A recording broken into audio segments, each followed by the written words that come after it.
الحمدللہ وحدہ واشہد ان لا الہ الا اللہ وحدہ لا شریک لہ واشہد ان محمدًا عبدہ ورسولہ اما بعد۔ محترم حاضرین، سامعین، سامعات، آج جس موضوع پر کچھ باتیں رکھنی ہیں وہ ہے وراثت کی شرعی تقسیم، اہمیت و ضرورت۔ اس موضوع کے تحت بہت ساری باتیں آپ کے سامنے رکھنی ہیں، اس لیے بہت زیادہ تمہیدی باتیں نہ رکھتے ہوئے ہم ڈائریکٹ موضوع شروع کریں گے۔ سب سے پہلے آئیے آپ کے سامنے یہ بات رکھوں کہ آج اس مسئلے کے تعلق سے ہماری معلومات بہت ناقص ہے۔ وراثت کے جو مسائل ہیں اس کے بارے میں ہماری جانکاری بالکل نہ کے برابر ہے، جبکہ وراثت کے علاوہ نماز کے مسئلوں میں، روزے کے مسئلوں میں اور بہت سارے مسئلوں میں ہماری اچھی خاصی معلومات ہے، لیکن اس تعلق سے ہماری معلومات بہت ادھوری، بہت ناقص ہے۔ حالانکہ اس کا تعلق مال سے، اور اگر اس میں گڑبڑی ہوئی، حرام مال ہم نے کھایا پیا، تو اس کا بہت بھیانک اثر پڑے گا ہماری عبادتوں پر، ہماری زندگی پر، ہماری دعاؤں پر۔ حرام کھانے والے کی دعا اللہ نہیں سنتا ہے، اس کی پکار، اس کی عبادت رد کر دیتا اللہ تعالیٰ۔ دنیا میں تو اللہ سے اس کا رشتہ ٹوٹ جاتا ہے، اور مرنے کے بعد بھی اللہ کی عدالت میں بہت برے حالات کا سامنا کرنا ہوگا اس کو۔ اس لیے اس تعلق سے غفلت مناسب نہیں ہے، ہماری جانکاری ہونی چاہیے۔ لیکن افسوس کہ اس مسئلے میں ہماری جانکاری نہیں ہے، اور اس کا ایک خوفناک نتیجہ یہ ہے کہ زمانے جاہلیت میں اس مسئلے کو لے کر، وراثت کو لے کر جو منمانیاں ہو رہی تھیں، جو ناانصافیاں ہو رہی تھیں، آج ہمارے دور میں وہی چیز پھر سے لوٹ آئی ہے۔ تو ہم بالکل جاہلیت کی ڈگر پہ چل رہے ہیں، بلکہ کبھی کبھی وہی ڈائلاگ بھی بولتے ہیں جو جاہلیت کا ڈائلاگ تھا، جو جاہلیت کی سوچ تھی۔ مثال کے طور پر زمانے جاہلیت میں میراث کی تقسیم کا نظام کیا تھا؟ ایک آدمی مرتا تھا تو اس کے مال کو جب بانٹنا ہوتا تھا تو زمانے جاہلیت میں کیسے بانٹتے تھے؟ کون لیتا تھا؟ زمانے جاہلیت میں مرنے والے کے مال کو دو حیثیتوں سے لیا جاتا تھا۔ ایک تو یہ کہ جو آدمی مرنے والے کے مال پہ کنٹرول رکھتا ہے، پاور، طاقت والا ہے، قوت والا ہے، وہ لے کے بیٹھ گیا، وہ قبضہ کر کے بیٹھ گیا۔ یعنی جس کے پاس، جس کی لاٹھی اس کی بھینس۔ زمانے جاہلیت میں ہوتا کیا تھا کہ جس کو طاقت مل گئی، قوت مل گئی، وہ سب ہڑپ کر لے گیا۔ اللہ تبارک و تعالیٰ نے قرآن مجید میں ایسے لوگوں کے بارے میں کہا، تأکلون التراث اکلا لما، کہ تم لوگ میراث کھا جاتے ہو۔ اور خود سنن ترمذی میں ایک روایت ہے کہ اللہ کے نبی صلی اللہ علیہ وسلم کے دور میں بھی سعد بن ربیع رضی اللہ عنہ کی عورت اللہ کے نبی صلی اللہ علیہ وسلم کے پاس آئیں اور کہا کہ ہمارے شوہر انتقال کر گئے اور کچھ مال جائیداد چھوڑا تھا انہوں نے، لیکن ان کے بھائی نے سب لے لیا ہے اور ان کے بال بچوں کو ملا ہی نہیں۔ یعنی ایک آدمی مال جائیداد چھوڑ کے جا رہا ہے، سب پہ کس نے قبضہ کر لیا؟ بھائی نے۔ اس کی اولاد موجود ہے، اس کی بیوی موجود ہے، اس کو کچھ نہیں دیا۔ تو وہ بچے اللہ کے نبی صلی اللہ علیہ وسلم کے پاس آئے، تو جب یہ کیس نبی کے پاس آیا تو اللہ نے یہ قرآن کی آیتیں نازل کی، میراث کے اصول بتائے کہ اب وہ جاہلیت والا نظام نہیں چلے گا کہ کوئی بھی چاہے لے کے بیٹھ جائے۔ تو اللہ کے نبی صلی اللہ علیہ وسلم نے اس فیملی میں، اس خاندان میں اللہ کے قانون کے مطابق تقسیم کروایا، اور یہ نہیں ہونے دیا کہ جو پاورفل تھا بھائی تھا لے کے بیٹھا رہے، نہیں، اسے لے کے بانٹا اس کو۔ تو زمانے جاہلیت میں ایک نظام کیا چل رہا تھا کہ جس کی طاقت ہے، جس کے پاس طاقت ہے، وہ میراث لے کے بیٹھ گیا۔ اور دوسرا طریقہ کیا تھا ان کے یہاں؟ دوسرا طریقہ یہ تھا میراث لینے کا کہ جس نے میت کو فائدہ پہنچایا ہے وہ اپنا حق جتاتا تھا کہ میراث مجھ کو ملنی چاہیے۔ مثال کے طور پر لڑائی ہوتی تھی اس وقت قبیلوں میں، تو لڑتے ہوئے کوئی شخص اس کا ساتھی تھا، تو اب یہ آدمی اگر مر گیا تو جو اس کی مدد کرنے والا تھا نا اس کی زندگی میں، وہ اس کے مرنے کے بعد کھڑا ہو جاتا ہے، اس کا مال مجھ کو ملنا چاہیے کیونکہ میں اس کا حلیف تھا، میں اس کا مددگار تھا۔ میں اس کے دکھ درد میں اس کا ساتھ دیتا تھا، اس لیے اس کا مال مجھ کو ملنا چاہیے، اس کے دوسرے کسی بھی قریبی کو نہیں ملنا چاہیے۔ یہ دوسرا سسٹم تھا زمانے جاہلیت میں، جیسا کہ بات تفسیری کتب میں یہ تصریحات موجود ہیں۔ یہ جو زمانے جاہلیت میں دو نظام چل رہا تھا کہ جس کی طاقت ہو، جس کے پاس طاقت ہوتی تھی وہ لے کے بیٹھ جاتا تھا، یا جس نے میت کو فائدہ پہنچایا ہے وہ اس کا مال لے کے بیٹھ جاتا تھا۔ آج اس دور میں، ہم اپنے دور میں بالکل اسی دونوں بنیاد پر میراث پہ قبضہ کرتے ہیں۔ ایک طرف جس کو طاقت ملی ہے، اس مسلم معاشرے کی بات کر رہا ہوں، وہ لے کے بیٹھ جاتا ہے، دوسرے کو دیتا ہی نہیں۔ بہنوں کا حصہ تو مار ہی لیتا ہے، کبھی کبھی چھوٹے بھائیوں کا بھی حصہ مار لیتا ہے، ماں باپ کو نہیں دیتا، مرنے والے کے ماں باپ ہیں، دادا ان کو نہیں دیتا، کئی لوگوں کا حصہ مار کے بیٹھ جاتا ہے، طاقت ہے تو اس کو۔ اور دوسرا، کبھی کبھی اگر پنچایت بیٹھتی ہے، 4 لوگ بیٹھتے ہیں، تو کیا رونا روتا ہے آدمی، وہی زمانے جاہلیت والی بات کہ ہم نے فائدہ پہنچایا ہے ان کو۔ کہتا ہے نا کہ جب ابا زندہ تھے تو میں ان کے ساتھ 20 سال کھڑا رہا، ان کے دکھ درد میں کام آتا رہا، بیمار ہوئی میں علاج کرایا، ہر جگہ ان کے ساتھ گیا، تو آج جو ان کا کاروبار ہے وہ ہم کو ملنا چاہیے۔ یہ بیٹا بولتا ہے۔ یہ کون سی بولی جانتے؟ جاہلیت کی بولی ہے کہ آدمی یہ کہے کہ میں نے باپ کو زیادہ فائدہ پہنچایا ہے تو مال مجھ کو زیادہ ملنا چاہیے۔ یہ جاہلیت کی بولی ہے۔ اسلام نے اس کو بھی رد کیا ہے۔ قرآن میں سورہ نساء میں اللہ رب العالمین نے جہاں پہ میراث کے مسائل بیان کیے ہیں، وہاں اولاد کا حصہ بتانے کے بعد، ماں باپ کا حصہ بتانے کے بعد کیا فرمایا؟ کہا آباؤکم و ابناؤکم لا تدرون ایہم اقرب لکم نفعا، کہ دیکھو تمہارے باپ ہوں یا تمہارے بیٹے ہوں، ان میں سے کون تمہارے لیے زیادہ نفع بخشے تمہیں نہیں پتا۔ مطلب یہ اشارہ ہے کہ تم نفع کی بنیاد پر میراث نہیں تقسیم کر سکتے، بلکہ رشتوں کی بنیاد پر اور اللہ کے بتائے ہوئے نظام کی بنیاد پر میراث تقسیم ہوگی۔ اور صورتحال چاہے اس طرح ہو کہ ایک بیٹا اپنے باپ کے ساتھ 40 سال کھڑا رہا، 40 سال اس کی خدمت کرتا رہا، اور 40 سال کے بعد باپ وفات پا گیا، اور وفات ہونے کے بعد اس باپ کی ایک اور اولاد پیدا ہوتی ہے۔ یعنی جب باپ زندہ تھا تو اس کی بیوی حمل سے تھی، اور اس سے پہلے کہ بچہ پیدا ہو باپ کا انتقال ہو گیا۔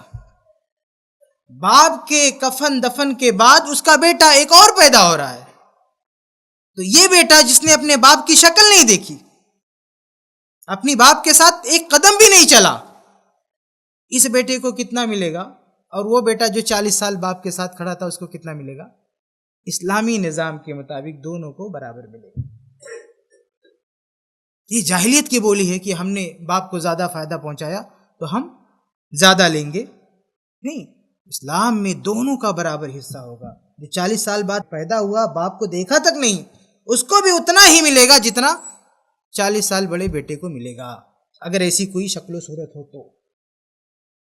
بہرحال آگے میں تفصیل سے بتاؤں گا کہ یہ بھی ایک ڈھکوسلہ ہے کہ ہم نے باپ کو بہت فائدہ پہنچایا، حالانکہ فائدہ بھی نہیں پہنچاتا، میں آگے وضاحت کروں گا۔ کہنے کا مطلب یہ کہ اس علم سے ہمارا رشتہ کٹنے کی وجہ سے صورتحال صرف یہی نہیں ہے کہ ہم جاہلیت والا عمل کر رہے ہیں، بلکہ جاہلیت والا ڈائلاگ بھی بول رہے ہیں، یعنی اس مسئلے میں بالکل جاہلیت کی ڈگر پر ہم ہیں۔ اس لیے اب سوچیں کہ ہماری ذمہ داری کتنی بنتی ہے کہ اس مسئلے کے بارے میں بات کریں، جانیں، سیکھیں، لوگوں کو بتائیں، تب تو کوئی عمل کرے گا، ورنہ کیسے کوئی عمل کرے گا؟ جب کوئی بولے گا نہیں، کوئی بتائے گا نہیں، تو کیسے لوگوں کو پتہ چلے گا اور کون عمل کرے گا؟ افسوس کی بات یہ کہ بعض حضرات سے پوچھو، میں نے خود کئی لوگوں سے پوچھا کہ آپ کی عمر کتنی ہے، تو کسی نے کہا 48 سال، کسی نے کہا 50 سال۔ میں نے یہ پوچھا کہ اس 50 سال کی عمر میں وراثت کے موضوع پر آپ نے کتنا خطبہ سنا ہے، اور وراثت کے موضوع پر آپ نے کتنی تقریر سنی ہے؟ تو افسوس کی بات ہے کہ وہ کہتا ہے کہ ایک بھی نہیں۔ 50 سال کی زندگی گزر گئی اور اس موضوع پر ایک خطبہ نہیں سنا، ایک تقریر نہیں سنی، تو اب بتائیے کہ جب سنے گا نہیں، جانے گا نہیں، کیسے عمل کرے گا؟ اس لیے ذمہ داری بنتی ہماری کہ ہم اس علم کو سیکھیں، اس مسئلے کو جانیں، اور اس پر عمل کریں۔ اصل اسلامی نظام پر بات کرنے سے پہلے آئیے آپ کو یہ بتا دوں کہ اس مسئلے کی اہمیت، یہ مسئلہ کہ میراث کیسے تقسیم ہو، کس کو ملنا چاہیے، یہ اپنے آپ میں کتنی اہمیت رکھتا ہے، اس پر تھوڑی سی گفتگو آپ کے سامنے ہو جائے۔ سب سے پہلے تو یہ جان لیں کہ یہ وہ مسئلہ ہے جس کا تعلق ہر شخص سے، کوئی بھی فرد ایسا نہیں ہے، کوئی آدمی یہ نہیں بول سکتا کہ اس مسئلے کو ہمیں جاننے کی کیا ضرورت ہے، ہمارا اس سے کیا تعلق ہے۔ کوئی بول سکتا ہے؟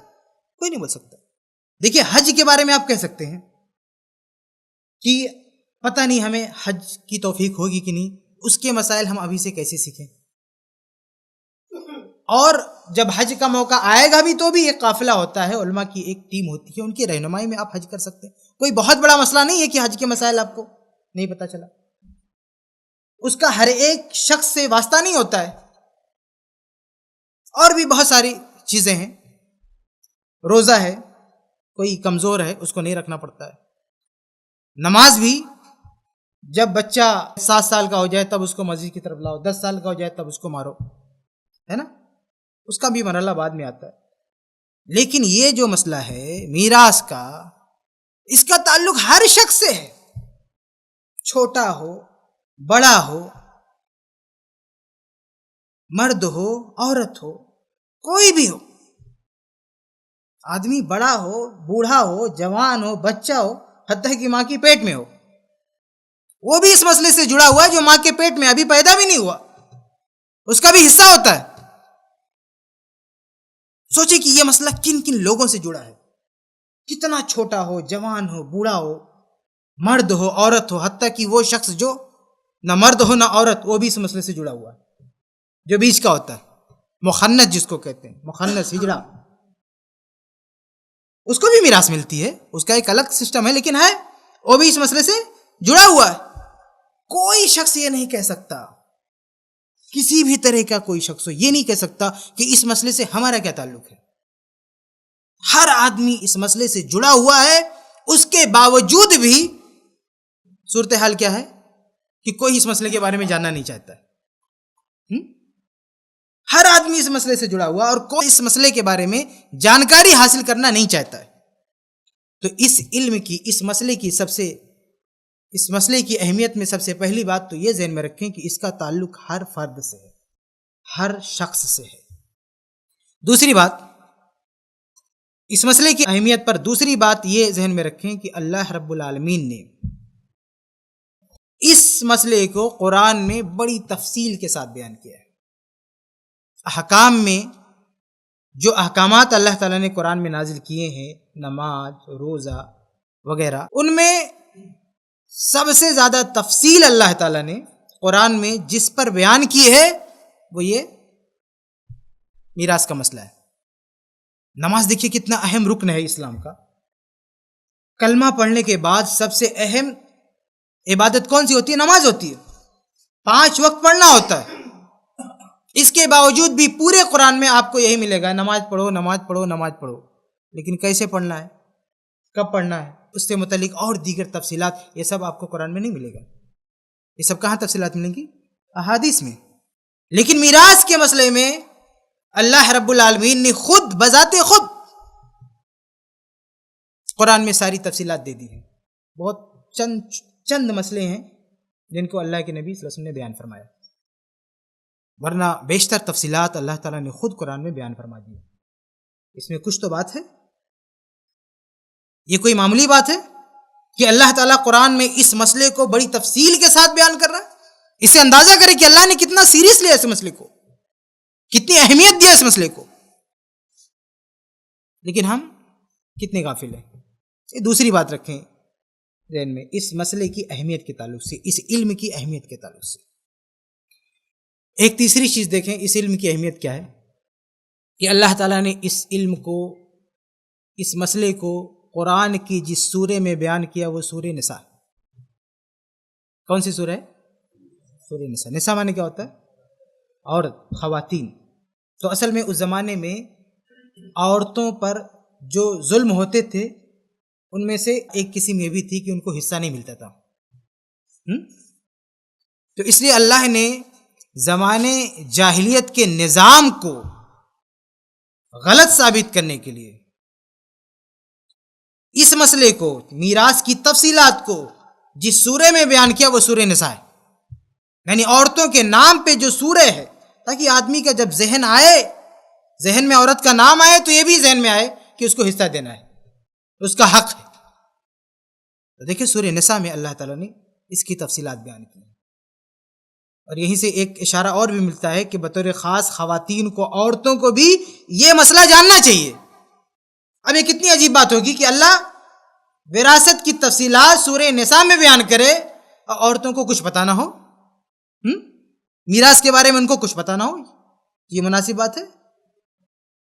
تو اللہ رب العالمین نے سورہ نساء میں اس کی تفصیلات بیان کی ہیں، اس سے بھی اس مسئلے کی اور اس علم کی اہمیت کا اندازہ کر سکتے ہیں۔ ایک چوتھی بات، بڑی ہی اہم بات، کہ اللہ رب العالمین نے جب یہ نظام بتایا کہ کس کو کتنا حصہ دینا ہے، تو اللہ تعالیٰ نے اور اللہ کے نبی صلی اللہ علیہ وسلم نے بھی، دونوں نے بھی، اللہ اس کے رسول نے جو نظام بتایا وہ یہ کہ مرنے والے کے وارثین کو 2 حصوں میں بانٹ دیا، ان کا 2 گروپ بنایا، وارثین کا 2 گروپ بنایا۔ ایک جن کے لیے فکس شیئر یعنی متعین حصہ، خاص حصہ طے ہوا کہ ان کو اتنا اتنا دینا ہے، مطلب کسی کو 1/2 دینا ہے، آدھا دینا ہے، کسی کو 1/3 دینا ہے، کسی کو 1/6 دینا ہے، یعنی خاص کر دیا کہ اتنا ان کو ملنا چاہیے۔ یہ پہلا گروپ ہے وارثین کا، مرنے والے کہ جو وارثین ان کا پہلا گروپ ہے، کہ ایک گروپ ایسا بنایا کہ بھئی ان کا یہ طے ہے، اتنا ان کو دو، اور دوسرا گروپ کہ ان کا حصہ طے نہیں ہے، ان کا حصہ کوئی طے نہیں ہے، بلکہ ان کو ویٹنگ پر رکھا ہے کہ تم ادھر انتظار کرو، پہلے مال ادھر بٹے گا، کہ کسی کو آدھا، کسی کو اتنا، کسی کو اتنا، ان سب کو بانٹنے کے بعد جو بچ جائے گا وہ تمہارے پاس آئے گا۔ 2 گروپ بنایا۔ اس گروپ کو عربی میں کہتے ہیں اصحاب الفروز، یعنی فکس شیئر، متعین حصہ پانے والا گروپ۔ اور یہ جو دوسرا گروپ ہے اس کو عربی میں کہتے ہیں عصبہ۔ عصبہ یعنی ریمیننگ شیئر، جو حصہ بچ گیا، بچا کچا، ادھر تقسیم ہونے کے بعد جو بچا وہ ان لوگوں کو ملے گا۔ اب یہ 2 گروپ بنانے کے بعد اللہ تبارک و تعالیٰ نے کیا کہا ہے کہ پہلے ادھر، اللہ اس کے رسول کی تعلیم کیا ہے کہ پہلے ادھر مال تقسیم ہونا چاہیے اور جو بچے گا وہ ان لوگوں کو ملے گا۔ اس بارے میں صحیح بخاری کی حدیث بڑی ہی مشہور اور بہت ہی عام حدیث ہے، اور میراث کے مسئلے میں سب سے مضبوط روایت ہے۔ صحیح بخاری میں عبداللہ بن عباس رضی اللہ عنہ سے مروی ہے، کہتے ہیں کہ اللہ کے رسول صلی اللہ علیہ وسلم نے فرمایا کہ الحق الفرائض باہلھا، کہ میراث کا جو مال ہے وہ جو متعین حصے والے ہیں ان کو پہلے دو، الحق الفرائض باہلھا، جو فکس شیئر پانے والے ہیں ان کو ان کا حصہ دو، ان کا شیئر دو، فما بقیہ، اور جو بچ جائے فلأولی رجل ذکر، تو عصبہ میں جو سب سے قریبی ہے اس کو دو، جو سب سے قریبی مذکر ہے اس کو دو۔ تو حدیث میں بھی اللہ کے نبی صلی اللہ علیہ وسلم نے یہ تاکید کی کہ پہلے ان کو دو اور جو بچے ان کو دو۔ یہ جو 2 گروپ بنایا ہے، اس گروپ میں کون کون ہے اور اس میں کون کون ہے، اس کا جب جائزہ لیں گے تو آپ کو پتہ چلے گا کہ اس گروپ میں جن کا حصہ فکس ہے اس میں کمزور لوگ ہیں، اور ادھر جن کو ویٹنگ پہ ڈال دیا ہے یہ سب بڑے پاورفل لوگ ہیں۔ کس لحاظ سے؟ مرنے والے کی جائیداد پر قبضے کے لحاظ سے، مرنے والے کی جائیداد پہ کنٹرول کے لحاظ سے۔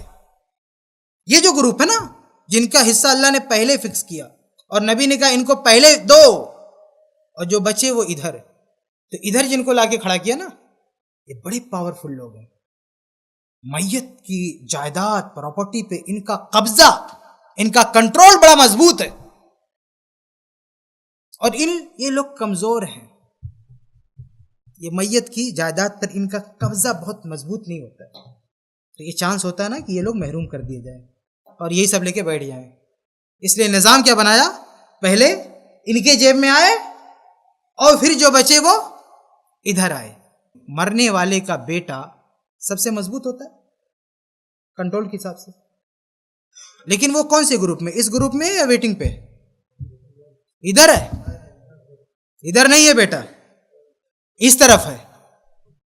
مرنے والے کا بیٹے کا کوئی حصہ طے نہیں ہے، بیٹے کو ویٹنگ پہ ڈالا گیا ہے کہ بیٹھ کے انتظار کرو تمہارے لیے کیا بچتا ہے۔ حصہ ہے، ہم نے کہتے نہیں ہے، اللہ نے حصہ دیا اس کو، لیکن شکل کیا اس کی کہ وہ اسباب میں ہے، وہ ریمائننگ شیئر پائے گا، فکس شیئر نہیں پائے گا۔ جو بچا، حالانکہ بچتا کم نہیں ہے، زیادہ ہی بچتا ہے، اس کا مطلب نہیں کہ ادھر رکھ دیا تو کم پائے گا، کم نہیں زیادہ پائے گا، لیکن جو سسٹم ہے وہ الگ ہے۔ پہلے یہ لوگ لیں گے، اس کے بعد بھی، یعنی ان کے ہاتھ میں رہے گا، ان لوگوں کو ان کا منہ دیکھنا ہوگا کہ بھی آپ لوگ لے لیے، اب ہم کو دو۔ ایسا کیوں کیا اللہ تعالیٰ نے؟ ایسا اس لیے اللہ تعالیٰ نے کیا تاکہ اس گروپ پر ظلم نہ ہونے پائے، اس گروپ کو ملے، اس کا حق نہ مارا جائے، اور یہ گروپ تو لے ہی لے گا، اس کو کون روک پائے گا؟ یہ تو پاورفل ہے، اس لیے اس کو پیچھے کر دیا۔ تم پیچھے آؤ، کمزور جو ہوتا ہے اس کو آگے کر دیتے، لائن میں لگاتے ہیں نا، تو کوئی بزرگ آ جاتا ہے ٹکٹ لینے کہ بھائی آپ کمزور ہیں، آگے ہو جاؤ، اس کو آگے کر دیتے نا، اس کا تھوڑا خیال کرتے کہ نہیں کرتے؟ کہیں قطار لگی ہو، لائن لگی ہو، تو جو بزرگ ہو تو تھوڑا اس کو آگے کر دیتے ہیں کہ بھائی آپ کمزور ہو، آگے ہو جائے، وہ پیچھے ہو جاتے ہیں۔ تو ایسے یہاں پہ تو جو کمزور لوگ ہیں ان کو اللہ تعالیٰ نے آگے کر دیا ہے، اور جو مضبوط لوگ ہیں ان کو پیچھے کر دیا ہے کہ پہلے تم لوگ لے لو پھر یہ لوگ پائیں گے۔ لیکن ہم کو چونکہ پتہ نہیں ہے نظام سسٹم، اس لیے ہم اس کے الٹا کر رہے ہیں۔ سب سے پہلے یہ لے کے بیٹھ جاتا ہے بیٹا، اور یہ لوگ اس کا منہ دیکھتے ہیں، اماں اس کا منہ دیکھتی ہے، مرنے والے کی ماں اس کا منہ دیکھتی ہے، مرنے والے کے باپ اس کا منہ دیکھتا ہے، سب اس کا منہ دیکھتے ہیں کہ بھی ہم کو بھی مل جائے۔ جبکہ اسلامی نظام کے مطابق اس کو ان لوگوں کا منہ دیکھنا ہوگا کہ بھئی تم لوگوں کا ہو گیا تو اب ہمارا نمبر ہے، جو بچ گیا تم لوگوں سے اب ہم کو دو۔ یہ نظام ہے اسلام کا، یہ نظام اسلام نے اس لیے رکھا تاکہ کمزور لوگوں پر ظلم نہ ہونے پائے، ان کا حصہ پہلے مل جائے۔ اور اس کی میں مثال دوں آپ کو ایک، کہ اس نظام کا اثر کیا ہوا۔ ایک مثال دیتا ہوں، اگر کوئی عورت مر گئی اور اس کا ایک بھائی ہے جو بالکل سگا نہیں ہے بلکہ ماں شریک بھائی ہے، یعنی مرنے والی عورت کی اور اس بھائی کی دونوں کی ماں ایک ہے، باپ ایک نہیں ہے، سمجھ رہے؟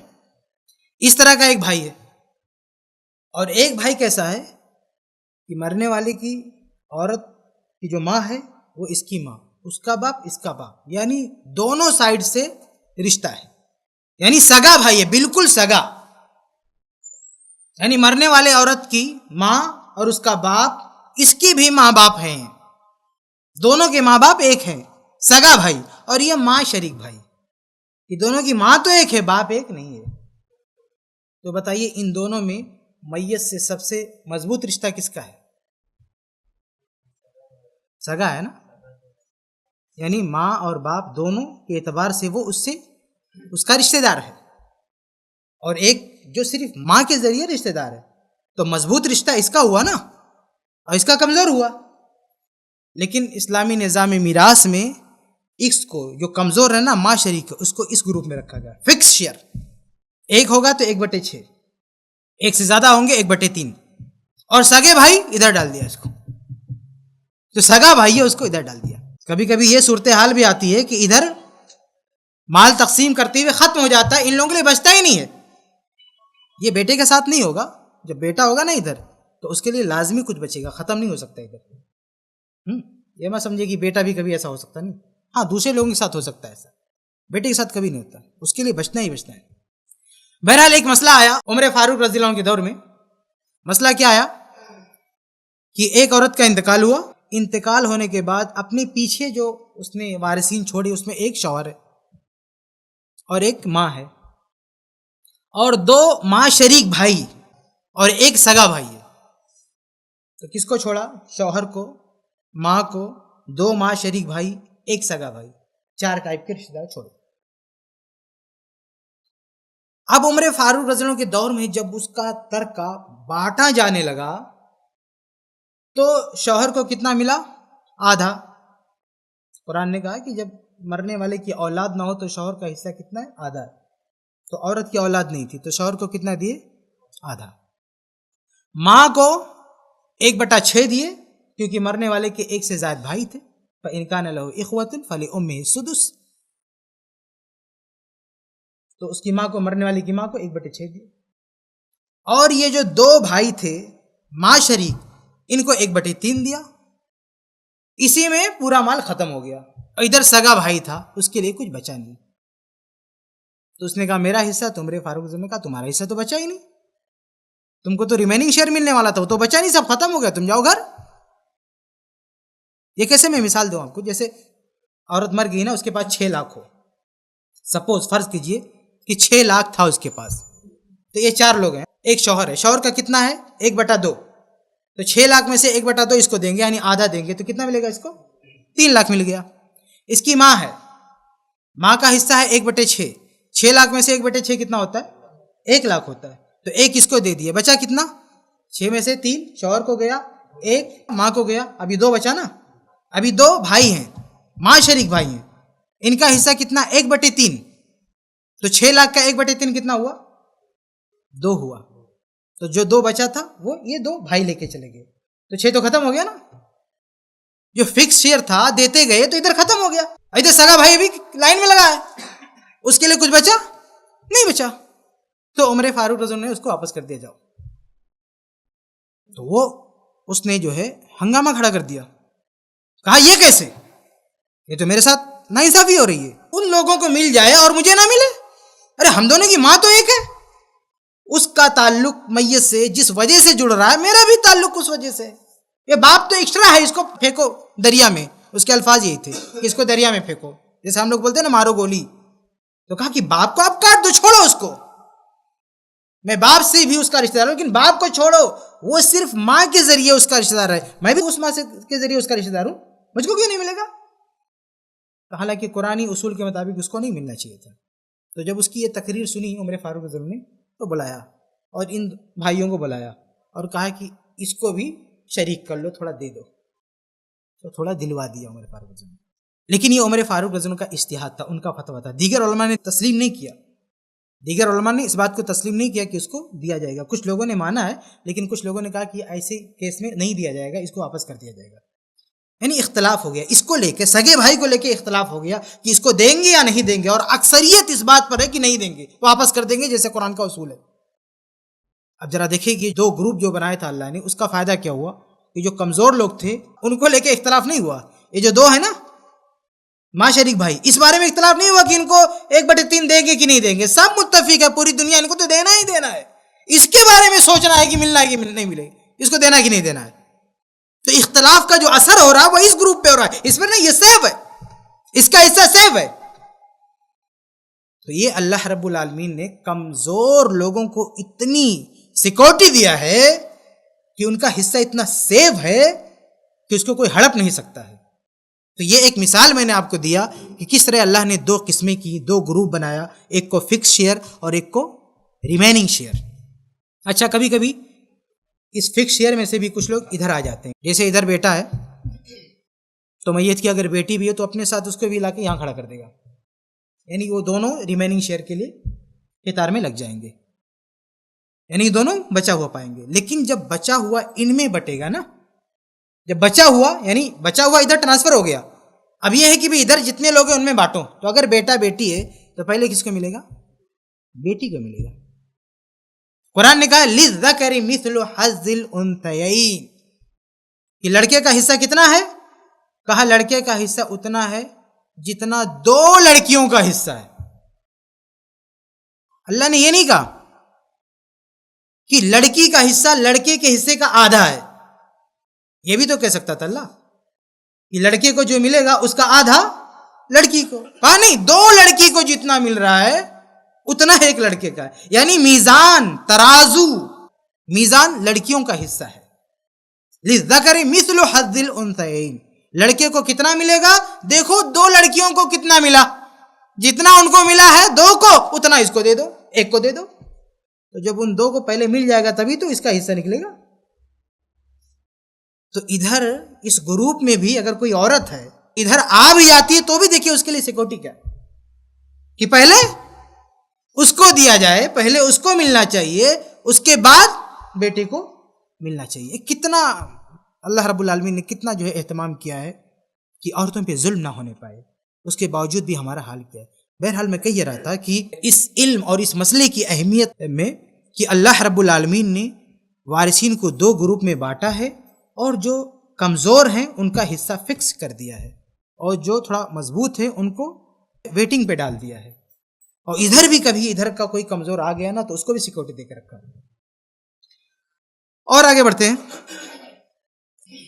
5ویں چیز یہ اس علم کی اہمیت کے تعلق سے کہ اللہ کے نبی صلی اللہ علیہ وسلم کی ایک حدیث ہے جس میں اللہ کے نبی صلی اللہ علیہ وسلم نے بعض صحابہ کی خصوصیات کو بتایا ہے، بہت اہم صحابہ کی. اس میں ہے کہ ارحم امتی بے امتی ابو بکر، کہ میری امت میں سب سے زیادہ رحم دل، میری امت کے لیے سب سے رحم دل نرم کون ہے؟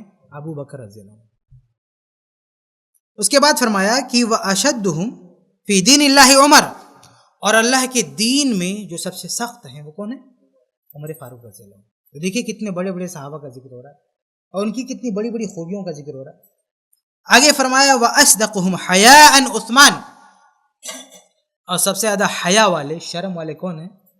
عثمان رضی اللہ عنہ. اور آگے کہا وَأَقْضَاهُمْ علی ابن ابی طالب، اور سب سے بہترین فیصلہ کرنے والے جج کون ہیں؟ علی رضی اللہ تعالیٰ عنہ. اور آگے کہا وَأَقْرَأُهُمْ لِكِتَابِ اللَّهِ ابی ابن کعب، اور اللہ کی کتاب کو قرآن کو سب سے اچھا پڑھنے والے کون ہیں؟ ابی بن کعب رضی اللہ عنہ.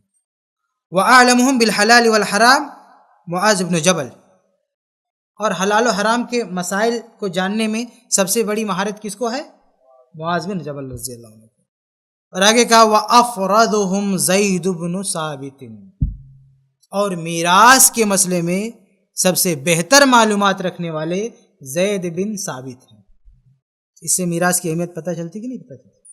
کہ بڑے بڑے صحابہ کی جو خاصیت بتائی اللہ کے نبی صلی اللہ علیہ وسلم نے، صحابہ کرام کی ایک فہرست پیش کیا اور کہا کہ یہ کن کن میں مہارت رکھتے ہیں.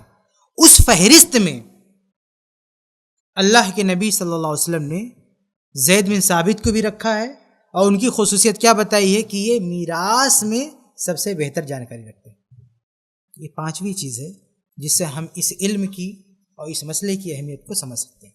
آگے بڑھتے ہیں. اب یہ دیکھتے ہیں کہ میراث کی تقسیم میں جو ہمارے یہاں غلطیاں ہوتی ہیں اس کے کچھ نمونے میں آپ کے سامنے پیش کروں تاکہ ہم اپنی اصلاح کر سکیں. میراث کی تقسیم میں جو ہمارے یہاں غلطیاں ہوتی ہیں اس کے کچھ نمونے میں آپ کے سامنے پیش کروں تاکہ ہم اپنی اصلاح کر سکیں کہ ہمارے یہاں غلطیاں کیا ہوتی ہیں. میں ایک ایک کر کے گناتا ہوں. سب سے پہلی غلطی کیا ہوتی ہے ہمارے یہاں کہ ہمارے یہاں بہت سارے لوگ یعنی اولاد باپ کی زندگی میں اس کا مال تقسیم کر لیتے ہیں. باپ ابھی مرا نہیں ہے، زندہ ہے، اور بچے اس کی جائیداد تقسیم کر کے بیٹھ گئے، بیٹوں نے اپنا اپنا بانٹ لیا. یہ غلط ہے. ان لوگوں کو پتہ نہیں، نہ باپ کو پتہ نہ بچوں کو پتہ ہے. بچے کتنا سینہ ٹھوک کے اپنا حصہ مانگتے. خود یہاں پہ بھی سوالات آتے نا. ایک مسئلہ آیا تھا یہاں پہ، یہ ایک فلیٹ ہے بیچارے بوڑھے باپ کا، اور بچے کہہ رہے ہیں ہم کو حصہ دو. وہ کہہ رہا ہے کہ تم کو حصہ دے دوں گا بیٹا لوگ تو میں کہاں رہوں گا. تو بچے کیا کہتے ہیں؟ یہ تم جانو کہاں رہو گے. نالائق اولاد. اگر واقعی ان کا حق ہوتا بھی تو ان کو ایسا بولنا چاہیے. اگر مان لو باپ کی حیات میں ان کا حق ہوتا بھی تو ان کو ایسا بولنا چاہیے. اور یہاں تو حق ہی نہیں ہے، ان کو پتہ نہیں ہے. ان بیچاروں کو پتہ نہیں ہے کہ باپ جب تک زندہ ہے باحیات ہے، باپ کی پراپرٹی میں 1/54 بھی ان کا حق نہیں بنتا ہے. 1 روپیہ بھی باپ سے زبردستی نہیں مانگ سکتے. باپ دے دے یہ الگ بات ہے، آپ مانگ لو ابا کہہ کے، یہ الگ چیز ہے. باپ دے دے یہ بھی ٹھیک ہے، لیکن فورس کر کے مانگنا اور اپنا حق سمجھ کے مانگنا یہ بالکل ہی غیر اسلامی سوچ ہے. کتاب و سنت میں اس کا کوئی نام و نشان نہیں ہے. تو یہ ہمارے یہاں بہت بڑی غلطی ہے کہ آدمی ابھی مرا ہی نہیں اور اس کی جائیداد بانٹنے بیٹھ جاتے ہیں. یہ کتنی بڑی غلط فہمی ہے کہ ابھی جن کا حق ہی نہیں ہے خود کو حقدار سمجھ کے بیٹھے ہیں. اس میں کبھی کبھی ایسا بھی ہوتا ہے کہ بڑھ جانے کے بعد ایک بیٹا مر جاتا ہے اور باپ ابھی زندہ ہے. اسلامی میراث کا نظام کیا ہے کہ باپ کی حیات میں کوئی ایک بیٹا مر گیا تو صرف ان بیٹوں کو ملے گا جو زندہ ہے، مرے ہوئے کو نہیں ملے گا. جو پہلے بانٹ کے بیٹھے ہیں اگر اسلامی نظام میراث پہ بڑھتا تو اس کو ملتا نہیں ملتا، تو جس کو نہیں ملنا چاہیے اس مل گیا. بہرحال حیات میں، باپ کی حیات میں اس کی جائیداد بچے نہیں بانٹ سکتے ہیں کیونکہ بچوں کا ہوا ہی نہیں، وہ باپ کا ہے. بچوں کا نہیں ہے. یہ بچوں کو کون سمجھائے کہ تمہارا ابھی نہیں ہے، وہ سب باپ کا ہے. ہاں باپ کے مرنے کے بعد تمہارا حصہ بنے گا، لیکن جب تک باپ ہے جب تک تمہارا کوئی حصہ نہیں ہے. بلکہ اگر تم میں سے کوئی پہلے مر گیا تو باپ کی وفات کے بعد بھی حصہ نہیں ہے. تو یہ بہت بڑی غلطی ہمارے یہاں کہ باپ کی حیات میں ہم اس کی جائیداد بانٹنا شروع کر دیتے. ہاں ایک آپشن ہے کہ باپ اگر چاہے تو اپنی زندگی میں اپنا کچھ مال اپنے بچوں کو گفٹ کر سکتا ہے، ہدیہ کر سکتا ہے، تحفہ دے سکتا ہے. لیکن ایسی صورت میں باپ کو برابر بانٹنا ہوگا. بیٹے کو جتنا اتنا ہی بیٹی کو. مثال کے طور پر ایک بیٹا ہے ایک بیٹی ہے، تو اگر بیٹے کو 2 لاکھ دیتا ہے تو بیٹی کو بھی 2 لاکھ دینا ہوگا. بیٹے کو ایک فلیٹ دیتا ہے تو بیٹی کو بھی ایک فلیٹ دینا ہوگا. دونوں کو برابر. اس میں جیسے مرنے کے بعد جو مال تقسیم ہوتا ہے نا، اس میں جو 2 بیٹیوں کو ملتا ہے اتنا ایک بیٹے کو مل جاتا ہے. بیٹی کا ڈبل ملتا ہے اس کو. لیکن اگر اپنی حیات میں باپ دینا چاہے تو یہ تحفہ ہوگا، میراث نہیں. اور اس کا اصول کیا ہے؟ صحیح بخاری کی حدیث ہے کہ اللہ کے نبی صلی اللہ علیہ وسلم کے سامنے رضی اللہ عنہ آئے، انہوں نے اپنی ایک لڑکی کو تحفہ دے رکھا تھا. تو اس لڑکی کی ماں نے کہا کہ چلو اللہ کے نبی صلی اللہ علیہ وسلم کو گواہ بنا لو. یہ صحیح بخاری کی روایت ہے، حدیث نمبر 2650 صحیح بخاری. تو اللہ کے نبی صلی اللہ علیہ وسلم کے پاس آئے تو اللہ کے نبی صلی اللہ علیہ وسلم نے کیا سوال کیا؟ کہا کہ الک ولد سوا، کہ تم نے ایک لڑکے کو دے دیا، کیا اس کے علاوہ بھی تمہاری اولاد ہے؟ پوچھا ہے الک ولد سوا. یہ جو عربی میں ولد ہوتا ہے نا، اس میں لڑکا لڑکی دونوں آتے ہیں. یہ لفظ جو ہے، یہ ورڈ ولد میں دونوں آتے ہیں، لڑکا بھی لڑکی بھی. خود میراث میں جو قرآن میں کہا یوصیکم اللہ فی اولادکم، یہاں جو اولاد کہا نا، پھر آگے کہا للذکر مثل حظ الانثیین. تو یہاں اولاد جو ولد سے، اس میں دونوں آتے ہیں، لڑکا لڑکی دونوں. ایسے ایک آیت کلالہ میں ہے لیس لہ ولد، وہاں بھی ولد میں لڑکا لڑکی دونوں مراد ہے. تو ولد جو لفظ آتا ہے نا، اس میں لڑکا لڑکی دونوں ہوتے ہیں. ہاں ابن جب آتا ہے تو اس میں صرف لڑکا ہوتا ہے. بنت جب کا لفظ آتا ہے تو اس سے صرف لڑکی مراد ہوتی ہے. لیکن ولد کا لفظ آئے تو دونوں مراد ہوتے ہیں. تو نبی صلی اللہ علیہ وسلم نے پوچھا کہ الک ولد سوا، کیا اس کے علاوہ بھی تمہاری کوئی اولاد ہے، یعنی کوئی اور لڑکا یا اور لڑکی ہے؟ تو انہوں نے کہا ہاں ہے. تو کہا ان لوگوں کو نہیں دیا؟ تو کہا نہیں. تو کہا پھر جاؤ، میں تمہارا گواہ نہیں بنتا. اور ایک روایت میں کیا ہے کہ لا اشہد علی جور، کہ میں ظلم پر کبھی گواہ نہیں بنوں گا، یہ تو ظلم ہے. تو باپ اگر اپنے باپ کی حیات میں بچے اس کی جائیداد تقسیم نہیں کر سکتے، مانگ نہیں سکتے، اپنا حق نہیں جتا سکتے. ہاں باپ اگر چاہے تو بچے فورس نہیں کر سکتے. باپ اگر چاہے تو کچھ حصہ گفٹ کر سکتا ہے بچوں میں، لیکن باپ کو کیا پابندی کرنی ہوگی کہ لڑکا ہو یا لڑکی ہو سب کو برابر دینا ہوگا. اس پابندی کے ساتھ اگر باپ بانٹنا چاہے تو بانٹ سکتا ہے. اور یہ مسئلہ اگر بچوں کو پتا ہو تو شاید وہ کہیں گے ابا سے ابا رہنے دو. آج کا سماج اتنا لالچی ہے کہ باپ اگر اپنی حیات میں بانٹے اسلامی طریقے کے مطابق تو بیٹے کیا کہیں گے؟ ابا رہنے دو، ابھی کیا ضرورت ہے، ہم کو تو کوئی ضرورت نہیں، بعد میں ہم لوگ لے لیں گے، اسلامی شریعت کے مطابق لے لیں گے. یہ مسئلہ چونکہ پتا نہیں نا لوگوں کو، اس لیے کہتے ہیں ابا حصہ دو، ابا حصہ دو. یہ جو مانگتے نا کہ ابا حصہ دو حصہ دو، ان کو پتا نہیں ہے کہ اگر اسلامی شریعت کے مطابق حصہ تو ہے نہیں اول، اور اگر تحفہ دے بھی باپ تو کیسے دے گا؟ ان کو پتہ چل جائے تو یہ تحفہ بھی نہیں لیں گے، کہیں گے ابا رہن دو. بہرحال پہلی غلطی کیا ہے کہ باپ کے مرنے سے پہلے اولاد ان کی جائیداد کو میراث سمجھ کے بانٹنے لگتی، یہ غلطی. دوسری غلطی جو اس کے بالکل برعکس ہے، اس کے بالکل الٹا ہے، وہ کیا کہ باپ کے مرنے کے بعد بھی اس کی جائیداد نہیں بڑھتی. بالکل عجیب غلطی ہے. بتائیے، ایک غلطی تو یہ ہے کہ وقت سے پہلے بانٹ رہے ہیں، اور دوسری غلطی وقت ہونے کے بعد بھی بیٹھے ہیں، ہاتھ پہ ہاتھ دھرے بیٹھے ہیں. بھائی ایک شخص کا انتقال ہو گیا، اب اس کی جائیداد بڑھ جانی چاہیے. کیوں؟ کیونکہ اب اس کی جائیداد پر کسی ایک دو لوگوں کا حق نہیں ہے، بلکہ والد کے انتقال ہوتے ہی وہ جائیداد الگ الگ لوگوں کی ملکیت میں آ چکی ہے. ایٹومیٹک اس کی ملکیت منتقل ہو چکی ہے. یعنی مرنے والے کی اگر اماں ہے، اس کے ابا ہیں، اس کا بیٹا ہے، بیٹی ہے، تو ان سب کا حصہ بن گیا اس میں. تو اب سب کا الگ کر کے دو. اور اگر کوئی 10 سال بیٹھا رہے، یعنی بھائی لوگ بیٹے لوگ قبضہ کر کے بیٹھے رہیں اور اس کو نہیں دے رہے ہیں، تو جن لوگوں کا حصہ ہے ان تک نہیں جا رہا، یہ ان پر ظلم ہے، کیونکہ وہ تو اس کے حصے دار ہوں گے، وہ اس کے مالک ہیں، ان کو اپنا مال ملنا چاہیے تاکہ ان کو ضرورت ہو تو اس سے فائدہ اٹھائیں۔ کوئی بیٹا جو ہے اس کو روک نہیں سکتا ہے، اور روکتا ہے تو ظلم۔ کبھی کبھی تو ایسا ہوتا ہے نا کہ 10 سال تک جائیداد نہیں بڑھتی ہے اور کچھ وارثین مر بھی جاتے ہیں، یعنی وہ بھی انتقال کر جاتے ہیں۔ اب ذرا سوچو کہ 10 سال تک بیچارے کا مال رہتے ہوئے در در کی ٹھوکریں کھاتا رہا، اللہ کے یہاں کون جواب دے گا اس کو؟ جیسے 4 بیٹے تھے، 2 بیٹے چھوٹے ہیں اور 2 بیٹے بڑے ہیں، وہ اپنا گھر ور بنائے عیش کر رہے ہیں، ان 2 بیٹوں کے پاس گھر ہی نہیں ہے، یہ بیچارے در در کی ٹھوکریں کھاتے رہے، بڑے ہو کر مر گئے لیکن گھر نصیب نہیں ہوا اور باپ کی جائیداد پڑی رہ گئی، وہ بٹی نہیں ہے۔ اگر وہ بانٹ کے دے دیے ہوتے تو ان کا گھر ہو جاتا نا، لیکن نہیں دیا ان لوگوں کو، تو یہ ظلم ہے۔ تو باپ کی وفات کے بعد کسی کو حق نہیں کہ پراپرٹی روکے، باپ بھی ایسی کوئی وصیت نہیں کر سکتا کہ میرے مرنے کے بعد میری پراپرٹی نہیں بانٹنا، وہ بول نہیں سکتا، بولے بھی تو اس بات کا اعتبار نہیں ہے، اس کی وصیت کی ایک لمٹ ہے، کیا وصیت کر سکتا، ابھی میں آپ کو بتاؤں گا آگے، لیکن اس طرح کی وصیت نہیں کر سکتا۔ تو یہ دوسری غلطی ہے کہ وفات ہونے کے بعد بھی ہم مال تقسیم نہیں کرتے ہیں، مال تقسیم کر دینا چاہیے۔ ہم یہ سمجھتے ہیں نا کہ ابا کی وفات ہوگی تو ہم نے کفن دفن کر دیا، ہو گیا، نہیں، کفن دفن کے بعد اگلا مرحلہ اس کے مال کی تقسیم کا ہوتا ہے کہ جس کا حق ہے اس کو واپس کر دو۔ ہم یہ نہیں کہتے کہ خاندان بکھر جائے، آپ ایک ساتھ ہی رہو، لیکن یہ طے کر دو نا کہ یہ آپ کا، یہ آپ کا، ہاں؟ ہم یہ نہیں کہتے کہ یہ خاندان منتشر ہو جائے، بچے الگ الگ ہو جائیں، اگر ایک ساتھ رہنا رہو لیکن یہ طے ہو جائے نا یہ تمہارا، یہ تمہارا، یہ تمہارا، تاکہ کل کو کوئی بھی الگ ہونا چاہے تو کوئی مسئلہ نہ رہے، اپنی جائیداد بیچنا چاہے تو کوئی مسئلہ نہ رہے اس کو، تو اس لیے مرنے کے بعد تقسیم ہو جانا چاہیے۔ آگے بڑھتے ہیں۔ تیسری غلطی جو ہمارے یہاں ہوتی ہے میراث میں، وہ یہ کہ میراث کی تقسیم سے پہلے کچھ لوگ اس کے ساتھ چھڑکھانی شروع کر دیتے ہیں۔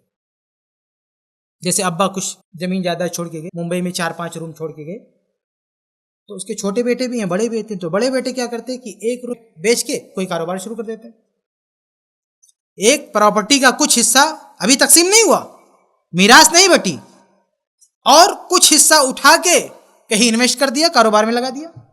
یہ ان کو کس نے حق دیا؟ جب اس کے اور بھی وارثین ہیں، ان کا بھی حق ہے، ان سے پوچھے بغیر، ان کی مرضی لیے بغیر آپ کو کس نے اختیار دیا کہ اس کے ساتھ چھڑکانی کرو؟ لیکن یہ ہو رہا ہمارے سماج میں، کیا وہ تو دے نہیں رہے ہیں، لیکن جو دے بھی رہے ہیں وہ ان کے یہاں غلطی کیا ہو رہی ہے کہ ابھی تقسیم نہیں ہوا، حقدار تک نہیں پہنچا، اور 2-3 لوگ مل کے اس کو کہیں انویسٹ کر رہے ہیں، یہ غلط کر رہے ہیں، کیونکہ اس میں صرف ان 2 کا حق نہیں ہے، اور لوگوں کا بھی ہے، ان کی مرضی لینا بھی ضروری ہے، ان کی مرضی کے بغیر کوئی منمانی نہیں کر سکتا کہ ہم یہاں لگا دیں، یہاں لگا دیں، نہیں کر سکتا کوئی۔ تو یہ تیسری غلطی ہے کہ تقسیم وراثت سے پہلے اس کے ساتھ کوئی چھڑکھانی نہیں کر سکتا۔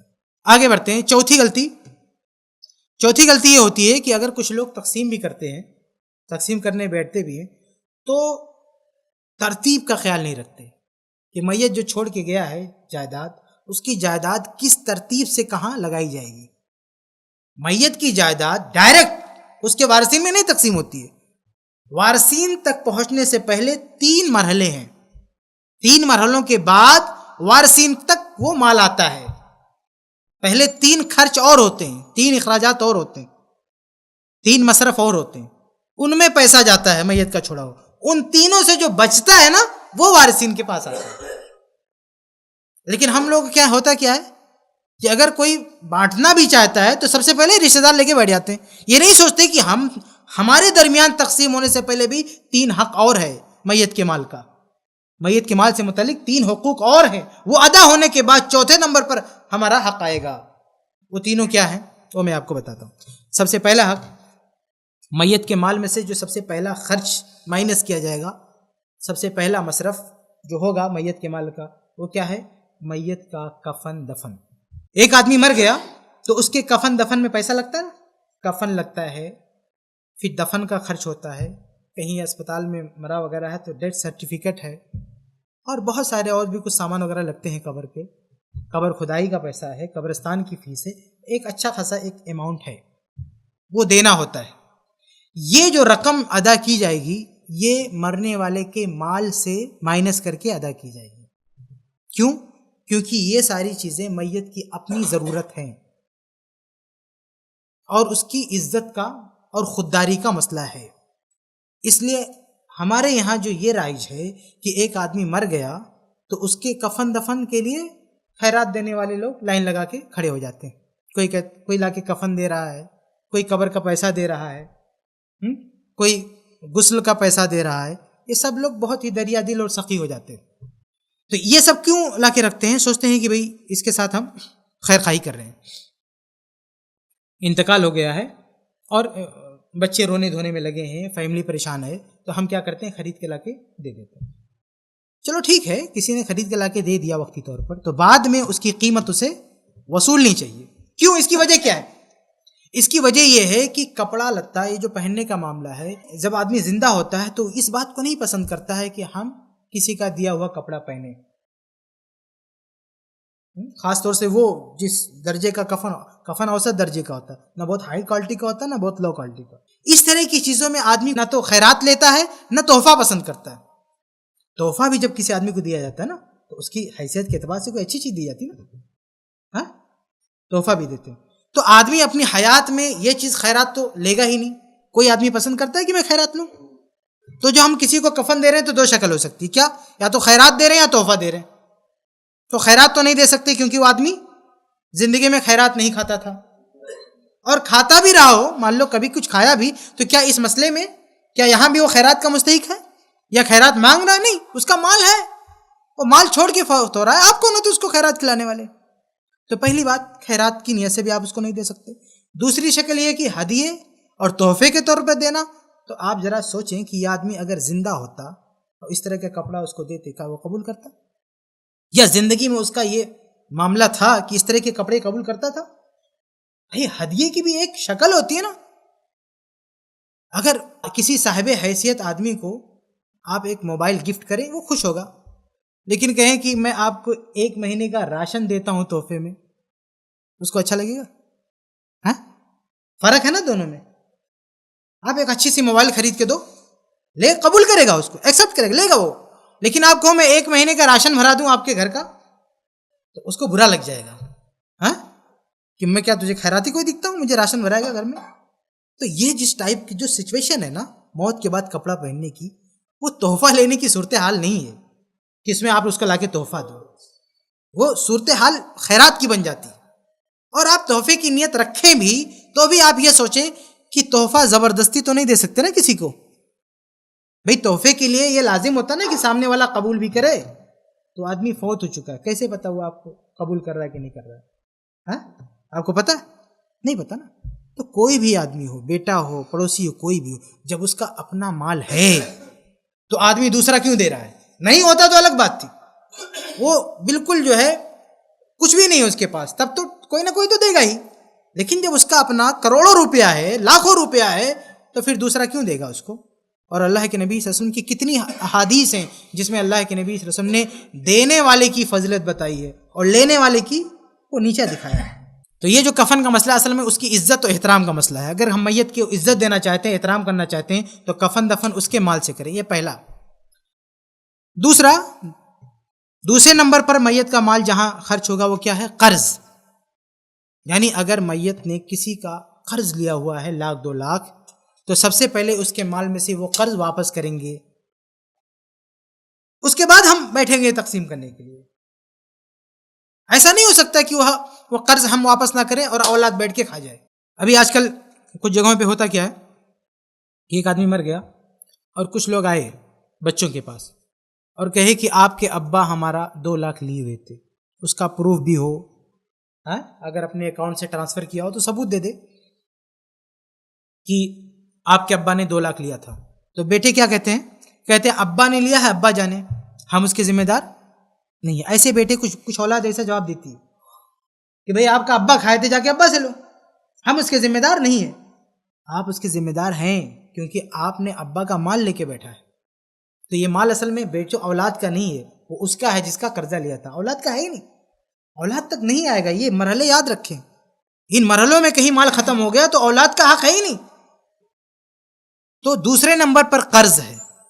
کہ مرنے والے نے کسی کا قرض کھایا ہے پیسہ لے کے تو اس کو ریٹرن کرو، چاہے اس کو واپس کرنے میں سارا پیسہ ختم ہو جائے، چاہے بچوں کو 1 روپیہ نہ ملے، پورا واپس کرو۔ مان لو اس نے 10 لاکھ قرضہ لیا تو اس کے بعد 5 ہی لاکھ ہے، سب دو، ابھی دینے کے بعد بھی لدا ہوا قرض، سب دو، اور اس کا بھی، اس کے بارے میں بھی کچھ سوچو کہ جو اور 5 لاکھ جو ہے بچ رہا ہے اس کو کہاں سے دیا جائے، اس کا بھی کوئی بندوبست کرو اگر کر سکتے ہو تو یہ دوسرا ہے۔ کفن دفن کے بعد کسی کا قرض لیا واپس کرو۔ تیسرا، اگر میت نے کوئی وصیت کی ہے، وصیت سے مراد کیا ہے؟ مالی عطیے والی وصیت۔ وصیت تو کئی طرح کی ہوتی ہے نا، جیسے کوئی وصیت کرے کہ مجھے کفن کون دے گا، کوئی وصیت کرے کہ مجھے نہلائے گا کون، ایسی بہت ساری وصیتیں ہوتی ہیں، لیکن یہاں میراث میں ہم جس وصیت کی بات کرتے ہیں اس سے مراد کیا ہوتا ہے؟ مالی عطیے کی وصیت۔ یعنی اگر اس نے یہ وصیت کیا ہو کہ میرے مال کا اتنا حصہ کسی کو دے دینا، تو تیسرے نمبر پر وہ وصیت والا مال اس سے مائنس کیا جائے گا، نکالا جائے گا، اور جس کو دینے کے لیے کہا ہے اس کو دیا جائے گا۔ لیکن یہاں پہ وصیت میں کئی شرطیں ہیں۔ ایک تو یہ کہ یہ مال کی وصیت وارثین کے لیے نہیں کر سکتا کوئی، جیسے اس کا بیٹا ہے، بیٹی ہے، تو یہ نہیں بول سکتا کوئی باپ کہ میرے مرنے کے بعد میرے بیٹے کو 2 لاکھ دے دینا، میرے مرنے کے بعد میرا فلاں مکان میری فلاں بیٹی کو ہوگا، یہ سب نہیں بول سکتا، کیونکہ لا وصیت لوارث، صحیح حدیث ہے سنن نبی داؤد وغیرہ کہ وارث کے لیے کوئی وصیت نہیں ہے۔ تو پہلی بات یہ کہ وارث کے لیے وصیت نہیں کر سکتا، اور دوسری بات یہ کہ ناجائز وصیت نہیں کر سکتا ہے، یعنی اپنا پیسہ ایسی جگہ دینے کے لیے کہے جہاں دینا جائز ہو۔ اور تیسری بات یہ کہ 1/3 سے زیادہ نہیں، 3 حصے میں سے 1 حصے کی وصیت کر سکتا ہے، 1/3 سے زیادہ کی وصیت نہیں کر سکتا۔ کسی غیر کو وصیت کرنا چاہے، مثال کے طور پر کوئی پڑوسی ہے اور کہے کہ میرے مال سے اس کو پیسہ دے دینا، غریب ہے، تو کتنا دیں گے اس کو؟ 1/3، 1/3، اس سے زیادہ نہیں دے سکتے۔ اس سے زیادہ وصیت کیا بھی ہوگا تو اس کو کالعدم کر دیں گے، رد کر دیں گے، 1/3 ہے پر آئیں گے، اس سے زیادہ وصیت کوئی نہیں کر سکتا، اگر کیا بھی ہے تو وہ اس کا اختیار نہیں ہے۔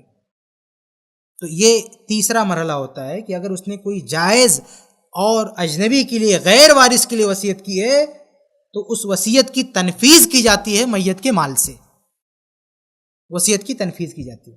اور اس وصیت میں ایک بات ذہن میں رکھیں، ایک روایت بھی ہے ابن ماجہ وغیرہ کی کہ اللہ کے نبی فرماتے ہیں کہ ان اللہ تصدق علیکم بثلث اموالکم عند وفاتکم، کہ تمہاری وفات کے وقت اللہ تعالیٰ نے تمہارے مال کا 1/3 حصہ تم پر خیرات کیا ہے۔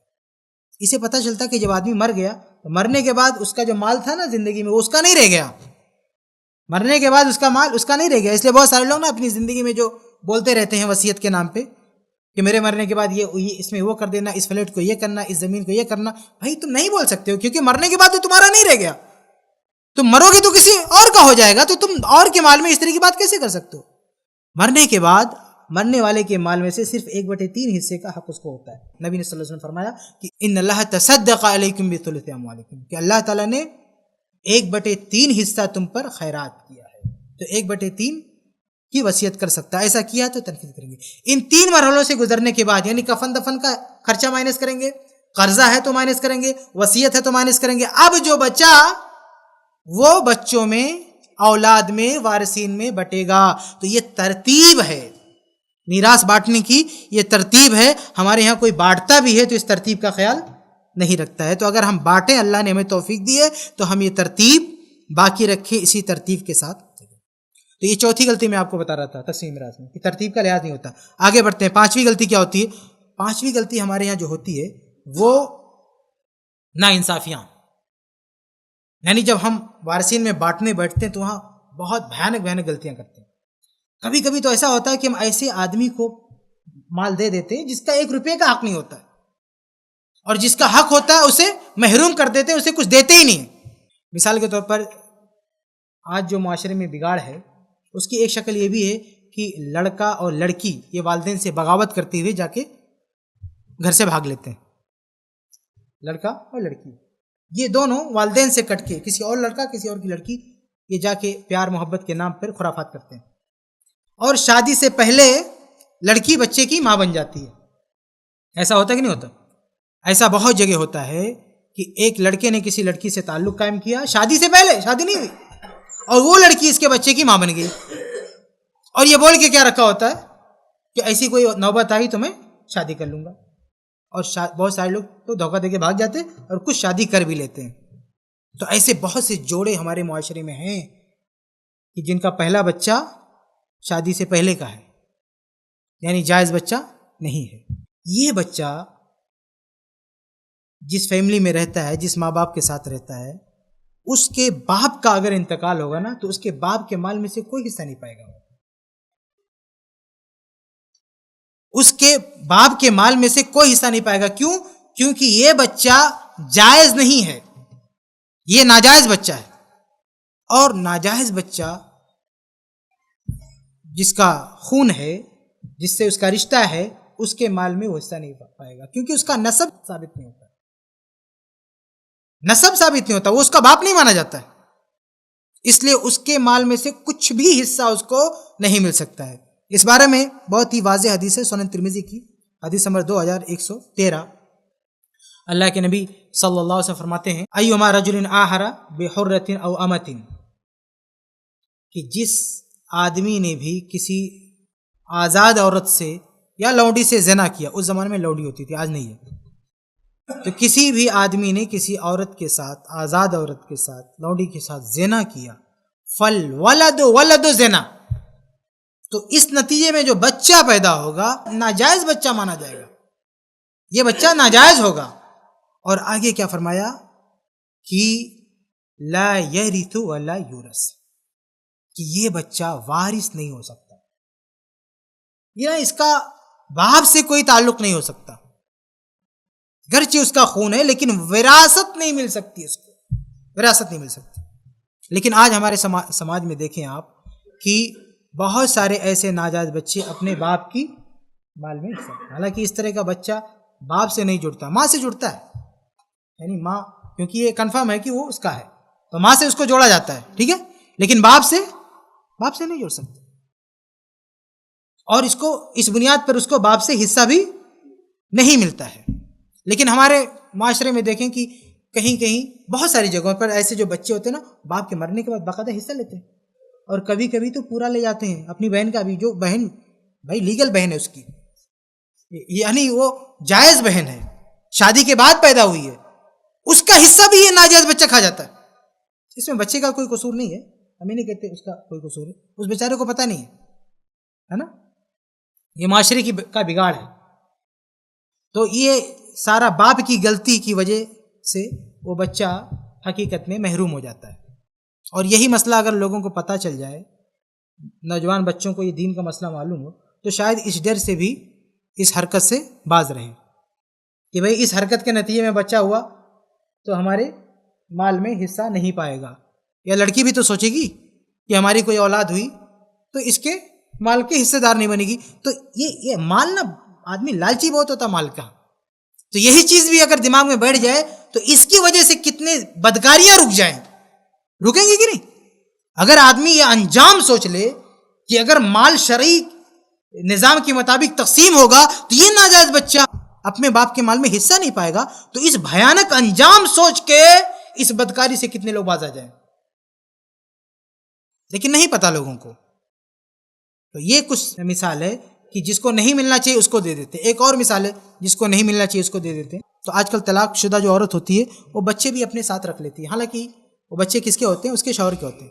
آدمی بیوی کو طلاق دیتا ہے، بچوں کو نہیں، بچے تو اس کے ہوتے ہیں نا، ہاں ٹھیک ہے بچے چھوٹے ہیں، ماں کے ساتھ چلے آئے تو خرچہ پانی اس کو دیتا رہے طلاق کے بعد، اور جب بڑے ہوں گے تو اس کے بیٹے مانے جائیں گے، وہ باپ مر گیا نا تو اس کے مال میں حصہ پائیں گے، بھلے طلاق ہو گیا ہے، ایک عورت کو بھلے طلاق ہو گیا ہے لیکن بیٹوں کا رشتہ نہیں ٹوٹتا اس سے، اور وہ باپ یعنی ماں کا پہلا شوہر جب وہ مرے گا تو یہ بچے اس کی پراپرٹی میں، اس کی جائیداد میں حصے دار بنیں گے، وہ جو ان کا اصلی باپ ہے۔ لیکن ہمارے یہاں کیا ہوتا ہے کہ جب عورت کی دوسری شادی ہوتی ہے، ایک دوسرے شوہر کے پاس آتی ہے، وہ اپنے بچے کو لے کے آ جاتی ہے، اب یہ بیٹا اس کا بنا دیا جاتا ہے دوسرے شوہر کا، اب یہ دوسرا شوہر مرتا ہے تو اس کے جائیداد میں اس کو بھی حصہ دے دیا جاتا ہے، یہ غلط، ہمیں نہیں کہتے اس کو حصہ ملے گا، لیکن کہاں؟ پہلے شوہر کے یہاں اس کو حصہ رکھا ہے اسلام نے، ایسا نہیں کہ اس کو حصہ نہیں ملے گا، لیکن ادھر دوسری فیملی میں اس کو حصہ نہیں ملے گا، یہ اس کا باپ نہیں ہے لیکن ہم دے دیتے ہیں اس کو۔ ایک تیسری شکل ہے جس کو کچھ نہیں دینا چاہیے دے دیتے ہیں، وہ یہ کہ کسی نے کسی کو گود لے لیا، کسی بچے کو گود لے لیا، اس کو پال پوس کے بڑا کیا، ٹھیک ہے زندگی میں جو چاہے کرے، لیکن اس کا بیٹا، پہلی بات تو یہ کہ اسلام میں گود لینا منع ہے، اسلام نے اس کی اجازت نہیں. ہاں آپ پرورش کر سکتے، خرچہ سنبھال سکتے، کوئی یتیم بچہ ہے، کسی بچے کو آپ پال پوس کے بڑا کرنا چاہتے ہو، دو خرچہ، اسلام نے روکا نہیں تو اچھی بات ہے، لیکن اس کو لا کے اپنی فیملی میں بٹھا لینا، اپنی بیٹیوں کے ساتھ اس کو رکھ دینا، یہ غلط ہے، اسلام میں اس کی گنجائش نہیں ہے. لیکن ہوتا کیا ہے کہ ہمیں سے کتنے لوگ ایسے بچے لا کے اپنے بچوں میں شامل کر دیتے ہیں، اور بڑا ہوتا ہے وہ بچہ تو وہ ہماری پراپرٹی میں اس کو حصہ دار بھی بن جاتا ہے، ہم اس کو حصہ دار بنا دیتے ہیں، یہ غلط ہے. وہ بیٹا نہیں ہے اس لیے وہ حصہ نہیں پائے گا. تو بہرحال کئی ایسی شکلیں ہیں کہ ایسے لوگوں کو ہم مال دے دیتے ہیں جو اصل میں 1 روپے کا بھی حق نہیں پاتے ہیں. اور دوسری طرف کیا ہوتا ہے کہ جو بیچارے حق دار ہیں ان کو ہم سرے سے حصہ ہی نہیں دیتے. اس کی مثال بیٹیاں، کچھ ایسے لوگ ہیں جن کا حصہ نہیں بنتا ہم کو حصہ دے دیتے ہیں، اور دوسری طرف جن کا حصہ اچھا خاصا بنتا ہے ان کو ہم 1 روپیہ نہیں دیتے. وہ کون ہیں؟ ان میں بہت سارے لوگ ہیں، لیکن سب سے زیادہ جو اس ظلم کا شکار جو طبقہ ہوتا ہے وہ بیٹیوں کا ہے، مرنے والے کی بیٹیوں کا، یعنی مرنے والے کے جو بیٹے ہیں ان کی بہنوں کا. یہ جو طبقہ ہے یہ بہت زیادہ ظلم کا شکار ہوتا ہے. اور بہت سارے ہمارے یہاں دیکھیے کتنے سارے بہانے پیش کیے جاتے ہیں کہ ان کو حصہ نہ دیا جائے. وہ کیا کہتے ہیں؟ وہ کہتے ہیں کہ ہماری بہنوں نے، ہماری آپا نے ہم کو معاف کر دیا ہے. ذرا سوچیں کہ آج کے دور میں کوئی کسی کو پیسہ معاف کرے گا؟ دماغ سوچیں ذرا، اپنے دل سے پوچھیں کہ ہم کس دور میں جی رہے ہیں. اس دور میں جہاں برائیاں عروج پر ہیں، قدم قدم پر فتنے ہیں، اس دور میں یہ سوچنا کہ آپا نے اور وہ بھی اچھا خاصا حصہ معاف کر دیا ہے، یہ کتنی شیطانی سوچ ہے کہ آپا نے معاف کر دیا ہے. آپ پہلے ان کو دے دو اور 2 سال کے بعد مانگو، دیکھتا ہوں معاف کر دیا انہوں نے. وہ بیچاری بلیک میل ہوتی ہے، بچی کیا ہے، لڑکی کیا، بلیک میل ہوتی ہے، اس کو ڈرایا جاتا ہے. کچھ لوگ تو کہتے بھی ہیں نا، کسی مولوی کی تقریر سنا بہن نے اور آ کے بول دیا بھیا یہ تو اسلام میں ایسا ہے، تو بھائی کیسے بولے گا، کس ٹون میں بات کرے گا، یا تو یہ حصہ لینا ہے تو یہ لے جاؤ، اور حصہ لینے کے بعد آج سے ہمارا تمہارا رشتہ ختم. اس طرح کی بات کرتا ہے. تو یہ سب حالات دیکھتی ہوئے بیچاری مجبور ہوتی ہے، پریشان ہوتی ہے، وہ ڈرتی ہے کہ کل کو ہمارے میکے میں، ہمارے شوہر کے یہاں کوئی بگاڑ ہو گیا تو ہمارا کون سہارا ہے، بھائی ہے، کچھ نہیں تو ایک سہارا ہے، حصہ مانگ لیا تو یہ تعلق بھی ختم ہو جائے گا. ان ساری چیزوں سے وہ ڈرتی ہے اور بہن کی ان مجبوریوں کا ناجائز فائدہ اٹھاتا ہے، اس خوف کا ناجائز فائدہ اٹھاتا ہے اور کہتا ہے کہ آپا نے معاف کر دیا. میرے بھائی آج کے دور میں کسی کو کوئی پیسہ معاف کر دے یہ آسان نہیں ہے. جن آپاؤں کے بارے میں آپ کہتے ہیں کہ انہوں نے معاف کر دیا، یہ معاف واف نہیں کرتی ہے، مجبور ہوتی ہے. میں اس کو آپ کے سامنے ثابت کر کے بتاتا ہوں. یہی آپائیں کبھی کبھی موقع پاتی ہیں نا تو دوسرے کا حصہ کھا جاتی ہیں، تو ہم کیسے سوچ لیں کہ وہ معاف کر سکتی ہیں؟ میں اس کی ایک مثال دیتا ہوں کہ کس طرح سے یہ بھی، جب یہ اکثر تو یہ مظلوم ہوتی ہیں لیکن ان کو اگر ظلم کا موقع ملتا ہے تو یہ بھی نہیں چکتی ہیں.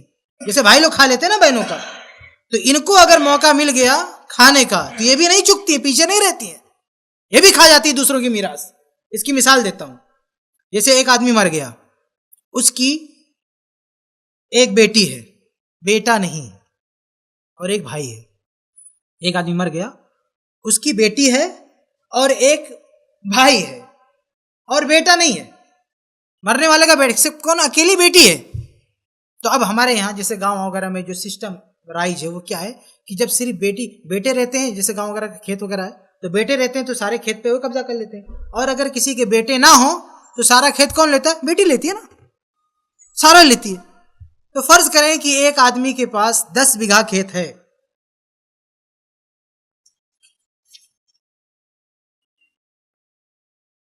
سوال ہو جانے دیجیے، وقت بچا تو انشاءاللہ آخر میں سوال دیکھیں گے. ابھی یہ بات جو کہہ رہا ہوں اس کو کنٹینیو رکھیں گے. میں مثال پیش کر رہا تھا کہ ایک آدمی مر گیا، اس کی ایک بیٹی ہے، ایک سگا بھائی ہے، اور وہ 10 بیگھا کھیت چھوڑا، پراپرٹی اس کی 10 بیگھا ہے. تو ہمارے یہاں دیہات میں اگر ایسی سچویشن ہو تو کیا ہوگا کہ وہ 10 بیگھا پورا کھیت یہ بیٹی لے کے بیٹھ جائے گی. حالانکہ اگر کوئی آدمی مر گیا، اس کی ایک بیٹی ہے اور ایک سگا بھائی ہے، تو یہ 2 گروپ میں سے دونوں ہیں. یہ بیٹی اس گروپ میں سے، فکس شیئر میں سے، اور ویٹنگ پہ کون ہے؟ بھائی. یعنی ریمیننگ شیئر پہ. تو بیٹی کا 1/2 ہے، آدھا. اسلامی نظام میراث سے بیٹی کو ملے گا آدھا، یعنی 5 بیگھہ کے 5 ادھر. اس کو دینے کے بعد جو 5 بچے گا وہ مرنے والے کے بھائی کو ملے گا. ٹھیک ہے. لیکن یہ بیٹی اس کا بھی 5 بیگھہ کھا کے بیٹھ جاتی ہے. دیتی ہے؟ نہیں دیتی ہے. تو جو بیٹیاں موقع پاتی ہیں دوسروں کا کھا لیتی ہیں، ان کے بارے میں ہم کیسے سوچ لیں کہ انہوں نے دوسرے کا حصہ معاف کر دیا؟ کیسے سوچ لیں؟ ذرا بتائیے، آپ ہی بتائیے کہ جب موقع پاتی ہیں تو یہ دوسروں کا حصہ کھا جاتی ہیں، تو ہم ان کے بارے میں کیسے سوچیں کہ ہمیں معاف کر سکتی ہے؟ معاف نہیں کرتی ہے، مجبور ہوتی ہے. اور بھائی مجبور کرتا ہے، اس کی مجبوریوں کا ناجائز فائدہ اٹھاتا ہے. اور ایک بات میری سمجھ میں نہیں آتی، یہ جو بھائی معافی کی بات کرتا ہے، یہ ہمیشہ اپنی آپا کے تعلق سے کیوں کرتا؟ خود کیوں نہیں معاف کرتا؟ یعنی ایسی بولی کیوں بولتا ہے یہ سماج کہ ہماری آپاؤں نے معاف کر دیا؟ یہ بولی کیوں نہیں سننے کو ملتی ہمیں کہ بھائیوں نے معاف کر کے بہنوں کو دے دیا؟ بھائی بھائی تو پاورفل ہوتا ہے نا، جوان ہے، مضبوط بازوؤں کا مالک ہے، کما کھا سکتا ہے، بزنس کر سکتا ہے. تو معاف کرنا، تیری آپا کیوں معاف کرے؟ تو اگر معافی کا چکر ہی چلانا ہے تو بھائی لوگ معاف کریں، آپا لوگ کیوں معاف کریں؟ ہاں، وہ تو کمزور ہوتی ہے، وہ کیوں معاف کرے؟ اگر معافی کرنا تو معاف کرنا، بھائی معاف کرے، وہ کیوں معاف کرے؟ تو حقیقت یہ میرے بھائی کو کوئی معاف نہیں کرتا ہے، یہ مجبوری ہوتی ہے. اور ایک اور بہانہ، بہنوں کا حصہ جو ہم کھا لیتے ہیں، تو ایک بہانہ معافی کا، دوسرا بہانہ کیا پتا؟ دوسرا بہانہ جہیز کا. کہتے ہیں کہ ابا نے آپا کی جہیز میں اتنا خرچہ کیا، 3-4 لاکھ روپیہ، تو ان کو تو وہیں خرچہ ہو گیا، تو اب باقی ہم کو ملنا چاہیے. یہ ایک بہانہ. دیکھیے ابا نے جو کچھ دیا تھا وہ میراث نہیں تھا، یہاں میراث کی بات ہو رہی ہے. ابا نے، پہلی بات تو یہ کہ ابا نے جو بیٹی کی شادی میں خرچہ کیا وہ ایک مجبوری تھی ابا کی، وہ اصل میں تحفہ نہیں ہے، وہ مجبوری ہے. اور باپ جب مجبوری میں کوئی خرچ کرتا ہے تو وہ تحفہ نہیں، انفاق ہوتا ہے. وہ تحفہ نہیں ہوتا، وہ ہدیہ نہیں ہوتا ہے، وہ انفاق ہوتا ہے. جیسے مثال کے طور پر 2 بیٹے ہیں، ایک بیٹا ہارٹ دل کی بیماری کا شکار ہوا تو باپ نے 10 لاکھ روپیہ اس کے علاج میں خرچہ کر دیا.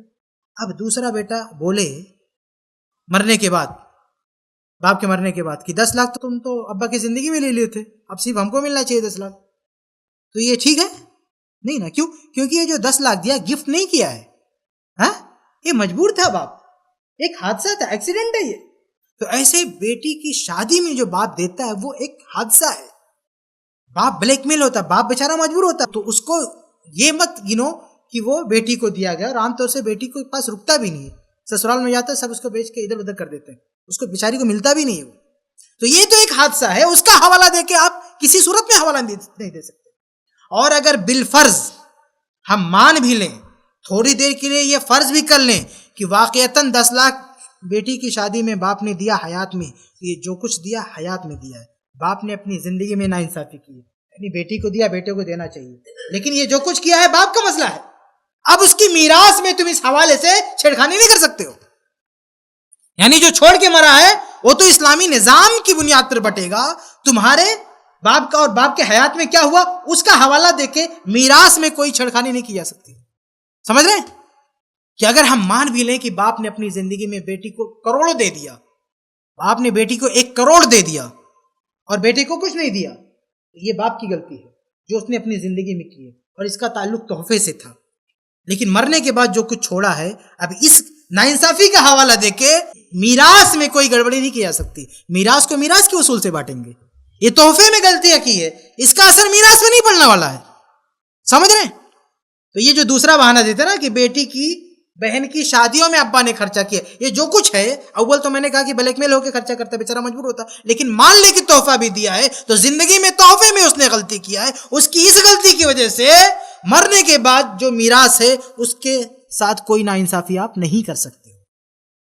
یہ دوسرا حوالہ دیتے ہیں کہ ان کو وہ مل گیا. اور ایک بات اور بھی بتاؤں کہ میرے بھائی آج کے ابا لوگ جو بہن کی شادی میں تھوڑا خرچہ کرتے بھی ہے نا، اس سے کہیں زیادہ خرچہ بیٹے کی پڑھائی میں کر دیتے ہیں. یہ آدمی نہیں سوچتا.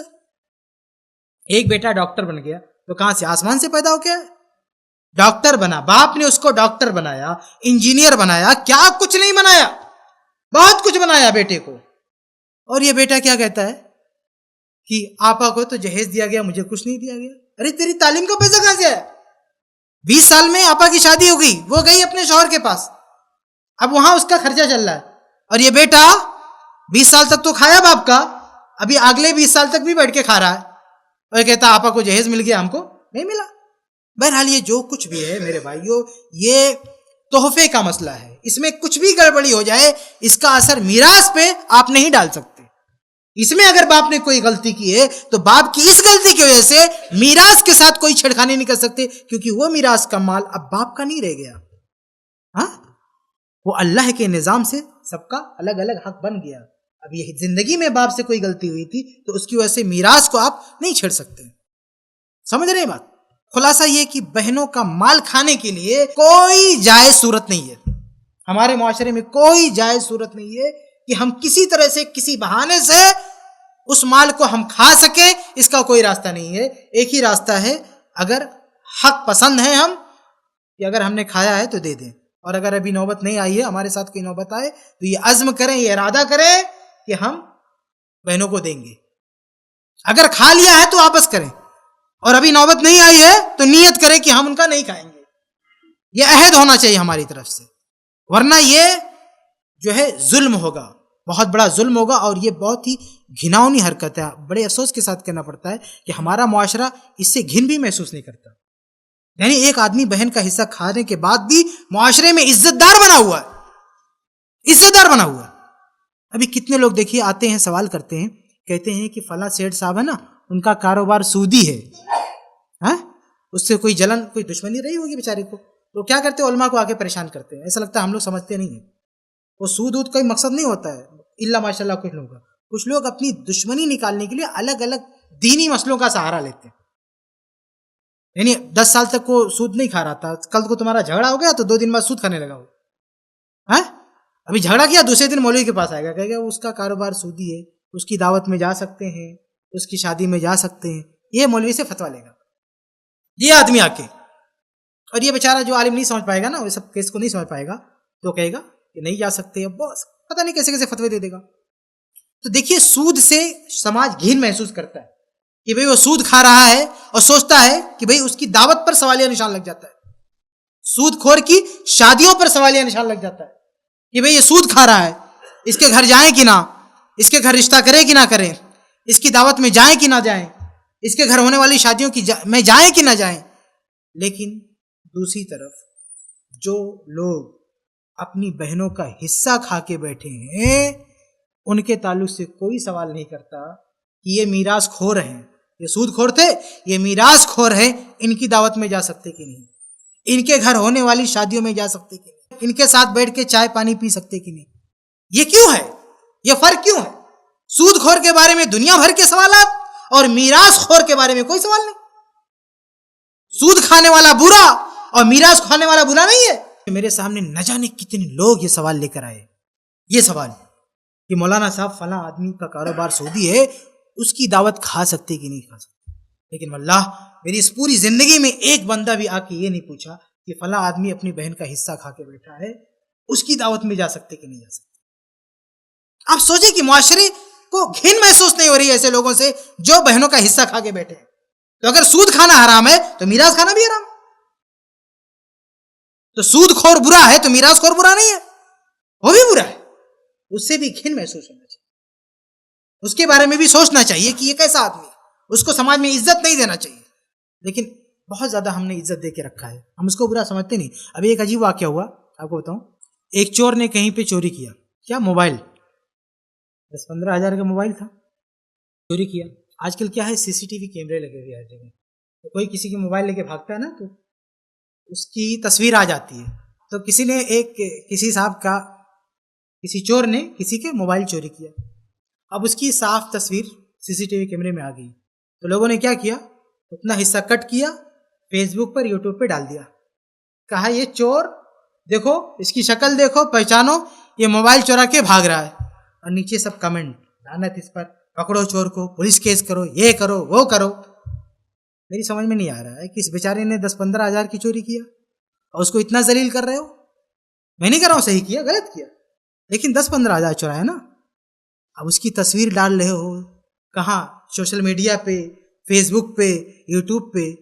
اور یہ جو بہنوں کی میراث چوری کر کے بیٹھے ہیں، کھا کے بیٹھے ہیں، ان کی ویڈیو کون بنائے گا؟ کیا سی سی ٹی وی کیمرے میں ان کی تصویر نہیں آتی ہے نا؟ ہاں، ان کی ویڈیو بنا کے کیوں نہیں ڈالتے فیس بک پہ؟ جو لاکھوں روپیہ کھا کے بیٹھا وہ چور نہیں ہے؟ یہ بیچارہ 15,000 کا چورا لیا، چور ہے، اس کو اتنا ذلیل کرو، لان تان، گالی گلوچ، پولیس کیس، سب کچھ کرو اس کو. اور یہ جو لاکھوں کھا کے بیٹھا ہے بہن کا، وہ چور نہیں ہے؟ اس کو سر پہ بٹھاؤ گے، اس کی ویڈیو بنانے کی ضرورت نہیں ہے، اس کو بھی فیس بک پہ ڈالو نا. یہ اپنی بہن کا 1,00,000 روپیہ کھایا، نیچے کمنٹ کرو، ڈالو ویڈیو بنا کے، یہ اپنی بہن کا لاکھوں روپیہ کھایا، اس کے بارے میں رائے دو. تو یہ بہت غلط بات ہے کہ آدمی ایک موبائل چوری کر لے، آپ اسے لان تان کریں، اور جو بہن کا حصہ کھا لے اس کے بارے میں زبان گونگ رہے، ہم کچھ بولے نا، تو یہ مناسب نہیں ہے. تو خلاصہ کلام یہ کہ یہ جو ناانصافیاں ہوتی ہیں جن کا حصہ ہم نہیں دیتے ہیں، ان میں سے بہنیں سب سے زیادہ مظلوم ہے، اور ان کا حصہ ہم کو دینا چاہیے. اللہ کے نبی صلی اللہ علیہ وسلم نے خاص طور سے عورتوں کے بارے میں جو ہے کئی احادیث بیان فرمائی ہیں جن میں ان کے ساتھ حق تلفی سے روکا ہے. جیسے سنن ابن ماجہ کی حدیث ہے، اللہ کے نبی صلی اللہ علیہ وسلم فرماتے ہیں، ابو ہریرہ رضی اللہ عنہ کی روایت ہے، کہتے ہیں کہ انی احرج حق الضعیفین الیتیم والمرأة، 2 لوگوں کے ساتھ حق تلفی کرنے سے روکتا ہوں، یعنی 2 لوگوں کے حق کی حفاظت کی تلقین کرتا ہوں، اس میں ایک یتیم ہے، ایک عورت ہے. یعنی یتیم کے مال کے ساتھ کوئی چھڑکانی نہ ہو، اور عورت کے مال کے ساتھ بھی کوئی چھڑکانی ان کے ساتھ. اور بہنیں کیا ہوتی ہیں؟ عورت ہوتی ہیں، اس لیے ان کے ساتھ حق تلفی نہیں چاہیے. اور خاص طور سے ایک روایت میں بھائیوں کو یہ ترغیب دلائی گئی ہے کہ وہ بہنوں کے ساتھ حسن سلوک کریں، ان کے بارے میں اللہ سے ڈریں، اور ان کے ساتھ اچھا سلوک کریں. چنانچہ ایک روایت ہے مسند احمد کی، ابو سعید الخدری رضی اللہ عنہ حدیث راوی کہتے ہیں کہ اللہ کے رسول صلی اللہ علیہ وسلم فرمایا، لا يكون لأحد 3 بنات او 3 اخوات، کہ کسی انسان کی 3 بہن ہو یا 3 بیٹیاں ہوں، یا 2 بہن ہوں یا 2 بیٹیاں ہوں. اور آگے فرمایا فَيَتَّقِ اللَّهَ فِيهِنَّ، اور ان کے بارے میں اللہ سے ڈرے. کن کے بارے میں؟ بیٹیوں کے بارے میں، اور بہنوں کے بارے میں بھی اللہ سے ڈرے. اللہ سے ڈرے کے مطلب کہ ان کے ساتھ کوئی ناانصافی نہ ہو. بیٹیاں ہیں، اگر کسی کی 3 بیٹیاں ہیں تو بیٹیوں کے بارے میں اللہ سے ڈرے، مطلب یہی کہ ایسا نہیں کہ بیٹوں کو سب دیتا جائے، ان کو نہ دے. اور اگر بہنیں ہیں تو ان کے بارے میں بھی اللہ سے ڈرے کہ ان کا حصہ نہ کھا جائے. اور آگے ہے وَيُحْسِنُ إِلَيْهِنَّ، اور ان کے ساتھ حسن سلوک کرے. تو ایسا اگر کوئی کرے گا، اپنی بیٹیوں اور اپنی بہنوں کے ساتھ حسن سلوک کرے گا، تو وعدہ کیا ہے؟ دخل الجنہ، دخل الجنہ، ایسا آدمی جنت میں داخل ہوگا. تو دیکھیے رغبت کیا دلائی گئی کہ آدمی اپنی بیٹیوں کے ساتھ انصاف کرے اور اپنی بہنوں کے ساتھ آدمی انصاف کرے. ایک اور روایت ہے سنن کبریٰ کی، امام بہقی رحمہ اللہ نے روایت فرمایا کہ ابن عباس رضی اللہ عنہ کی روایت ہے کہ اللہ کے نبی صلی اللہ علیہ وسلم نے حجۃ الوداع کے موقع فرمایا کہ لا يحل لامرئ من مال اخیہ الا ما آتاہ من طیب نفس، کہ کوئی آدمی کسی کا مال نہیں کھا سکتا ہے اس کی مرضی کے بغیر. مرضی یعنی اس کے دل سے راضی ہو، یعنی دل سے جب تک کوئی راضی نہیں ہے ہم اس کا مال نہیں کھا سکتے ہیں. تو یہ ان احادیث کو سامنے رکھتے ہوئے بھائیوں کو ڈرنا چاہیے، اور بہنوں کے مال میں جو ہے یہ جو ظلم ہے، خیانت ہے، اس سے باز آنا چاہیے. اگر اب تک کھایا ہے تو واپس کرنا چاہیے، اور نہیں کھایا ہے تو نیت رکھنا چاہیے ہم نہیں کھائیں گے انشاءاللہ. بہنوں کے بعد میں نے بہنوں کا ذکر کر دیا. بہنوں کے بعد اور کون سے لوگ ہیں جن پر ظلم ہوتا ہے، میراث میں ناانصافی ہوتی ہے؟ بہنوں کے بعد دیکھیے کچھ بیٹے بھی ہوتے ہیں. میں نے بہن کا تذکرہ اس لیے پہلے کیا کیونکہ ان پر ظلم زیادہ ہوتا ہے. بیٹوں کو عام طور سے مل جاتا ہے، لیکن کبھی کبھی بیٹوں پر بھی ظلم ہوتا ہے، خاص طور سے جو چھوٹے بچے ہوں. مثال کے طور پر ایک بچہ چھوٹا ہے اور ایک بڑا بیٹا ہے، وہ باپ کے ساتھ کام کرتا ہے، اس کے ساتھ رہتا ہے. تو بڑا ہونے کے بعد کبھی کبھی یہی بڑا بیٹا ساری جائیداد پہ قبضہ کر کے بیٹھ جاتا ہے اور یہ چھوٹے کو نہیں دیتا ہے. اور جس طرح بہن کو نہ دینے کے لیے بہت سارے بہانے ہیں نا ہمارے سماج میں، ہاں، جس کا میں نے ایسے تذکرہ کیا آپ کے سامنے، ایسے ہی چھوٹے بھائی کو نہ دینے کے لیے بھی ہمارے سماج کے پاس بہت سارے بہانے ہیں چھوٹے بھائی کو نہ دینے کے لیے. پہلا بہانہ جو میں نے بھی شروع میں اشارہ کیا، جاہلیت کا ڈائلاگ، جاہلیت کی بولی کہ ہم نے باپ کو فائدہ پہنچایا ہے اس لیے اس کا پیسہ ہم لیں گے. یہ تو سرے سے ہی غلط ہے.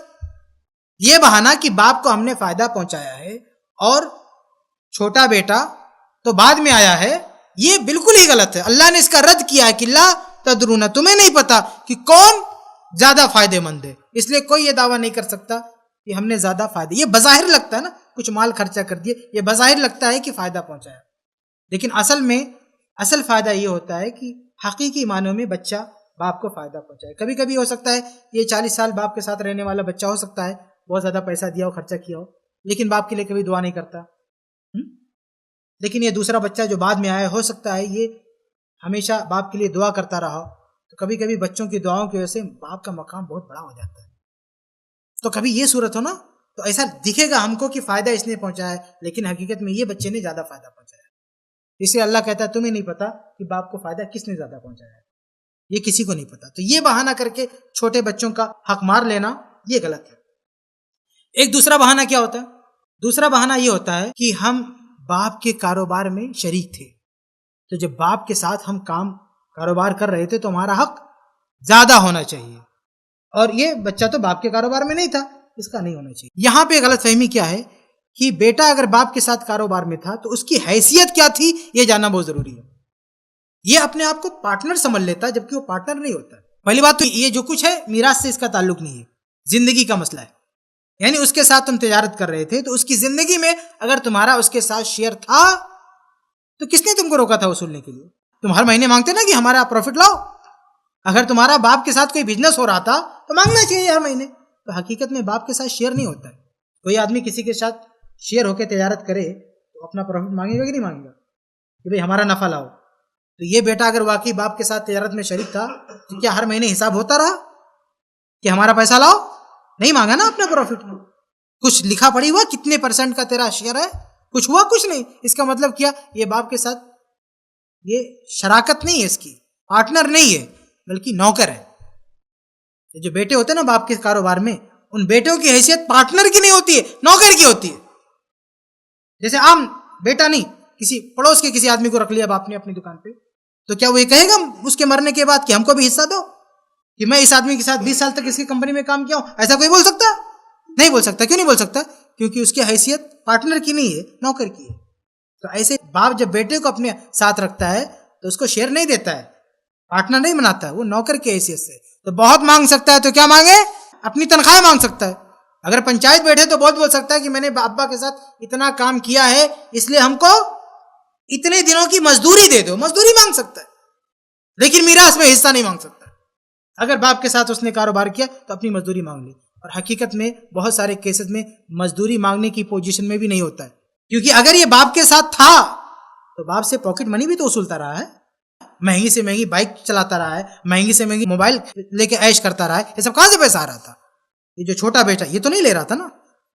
چھوٹا بچہ اگر یہ باپ کے ساتھ تھا نہیں تو پاکٹ منی بھی تو نہیں لے رہا تھا. اور تم اگر باپ کے ساتھ تھے تو اتنے سارے خرچے لے رہے تھے, کیسے بول سکتے ہو کہ باپ کی زیادہ تمہارا زیادہ حق ہے؟ تو یہ بہانہ بھی ٹھیک نہیں ہے کہ ہم اس کے کاروبار میں شریک تھے. یہ طے ہونا چاہیے کہ نوعیت کیا تھی. ہاں اگر یہ ثبوت مل جائے کہ بڑا بیٹے کو واقعی باپ نے اپنا پارٹنر بنا لیا تھا تو وہ اتنا اپنا حصہ لے سکتا ہے, اگر باپ نے اس کی حیات میں نہیں دیا تو. حالانکہ اگر باپ بول دے گا کہ بیٹا تم میرے پارٹنر ہو تو ایسا نہیں ہو سکتا کہ باپ اس کو بیلنس کر کے رکھے. پارٹنر بنائے گا تو ہر مہینہ حساب کر کے دے گا بھی نا.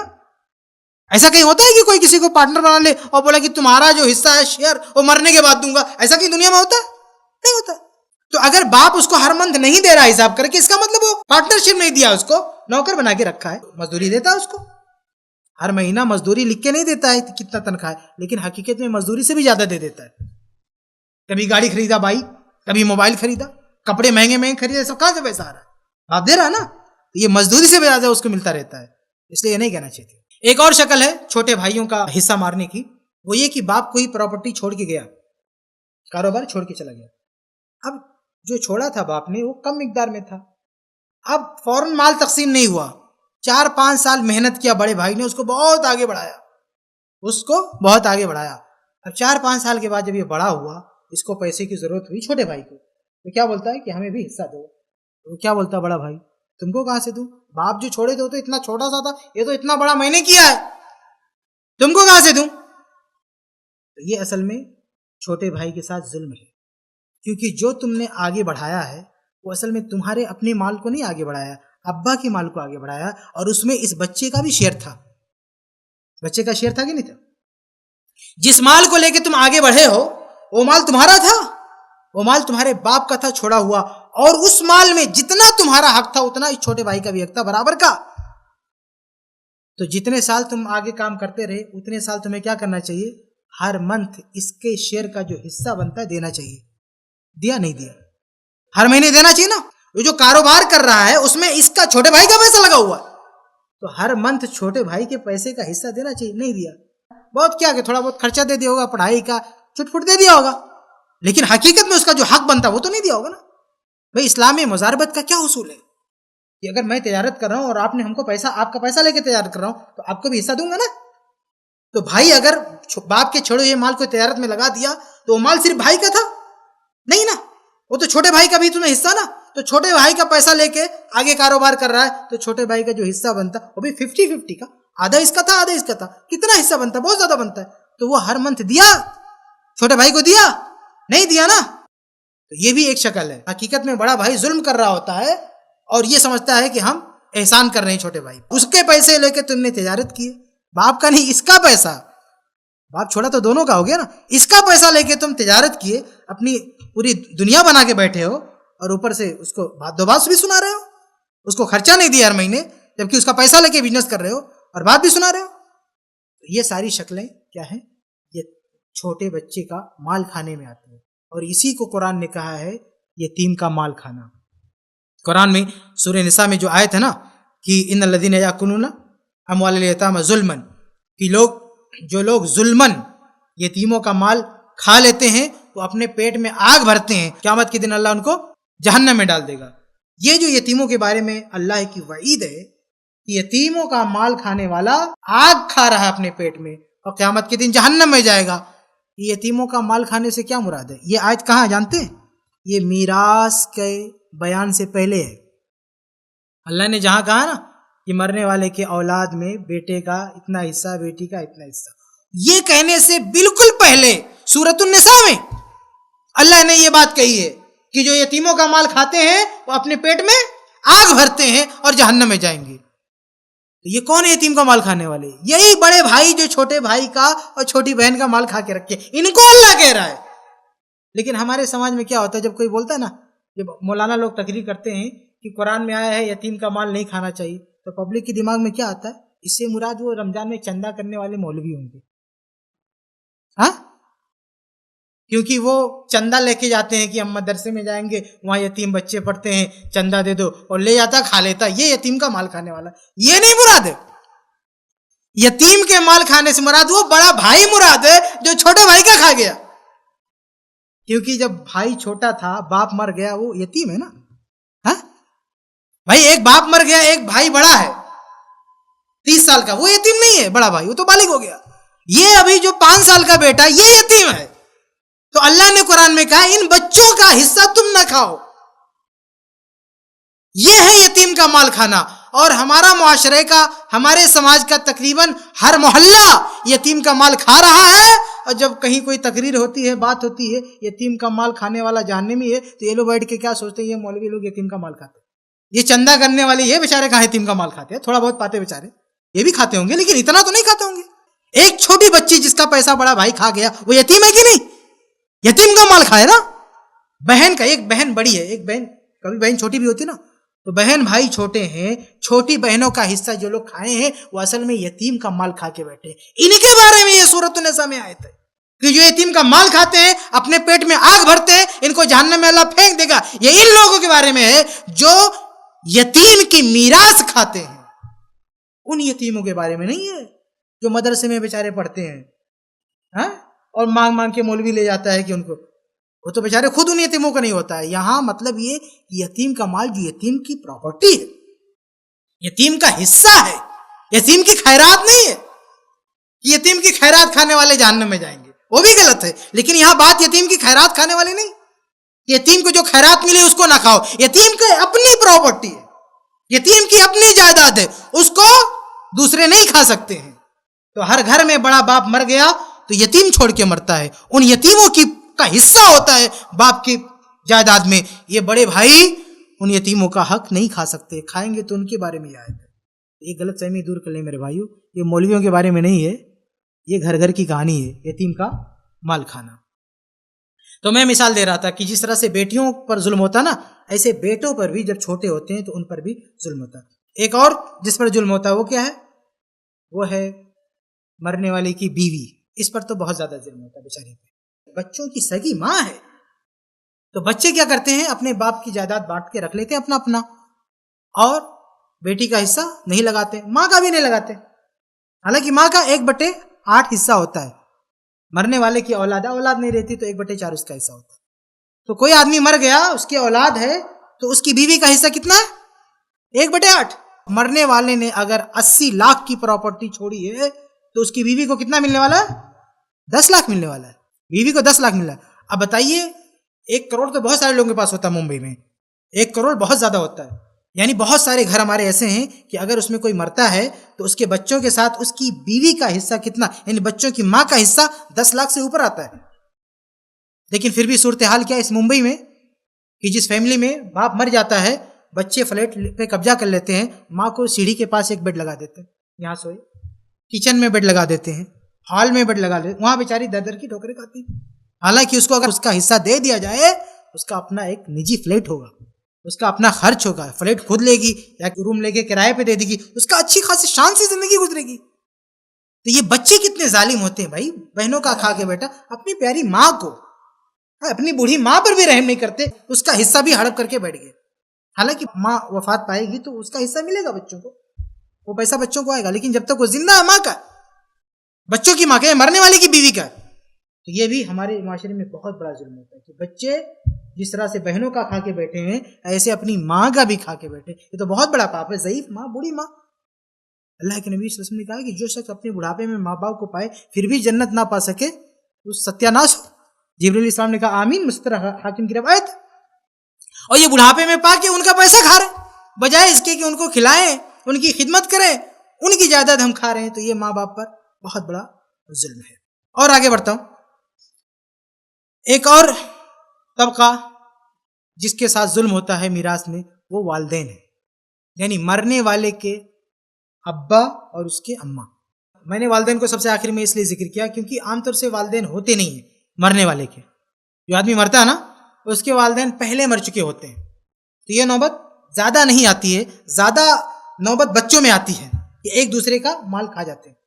لیکن کبھی یہ بھی تو ہوتا نا کہ ایک آدمی مر گیا، اس مرنے والے کے ابا ابھی زندہ ہے اور مرنے والے کی ماں بھی ابھی زندہ ہے، یعنی مرنے والے کے بچوں کا دادا اور بچوں کی دادی یہ زندہ ہے۔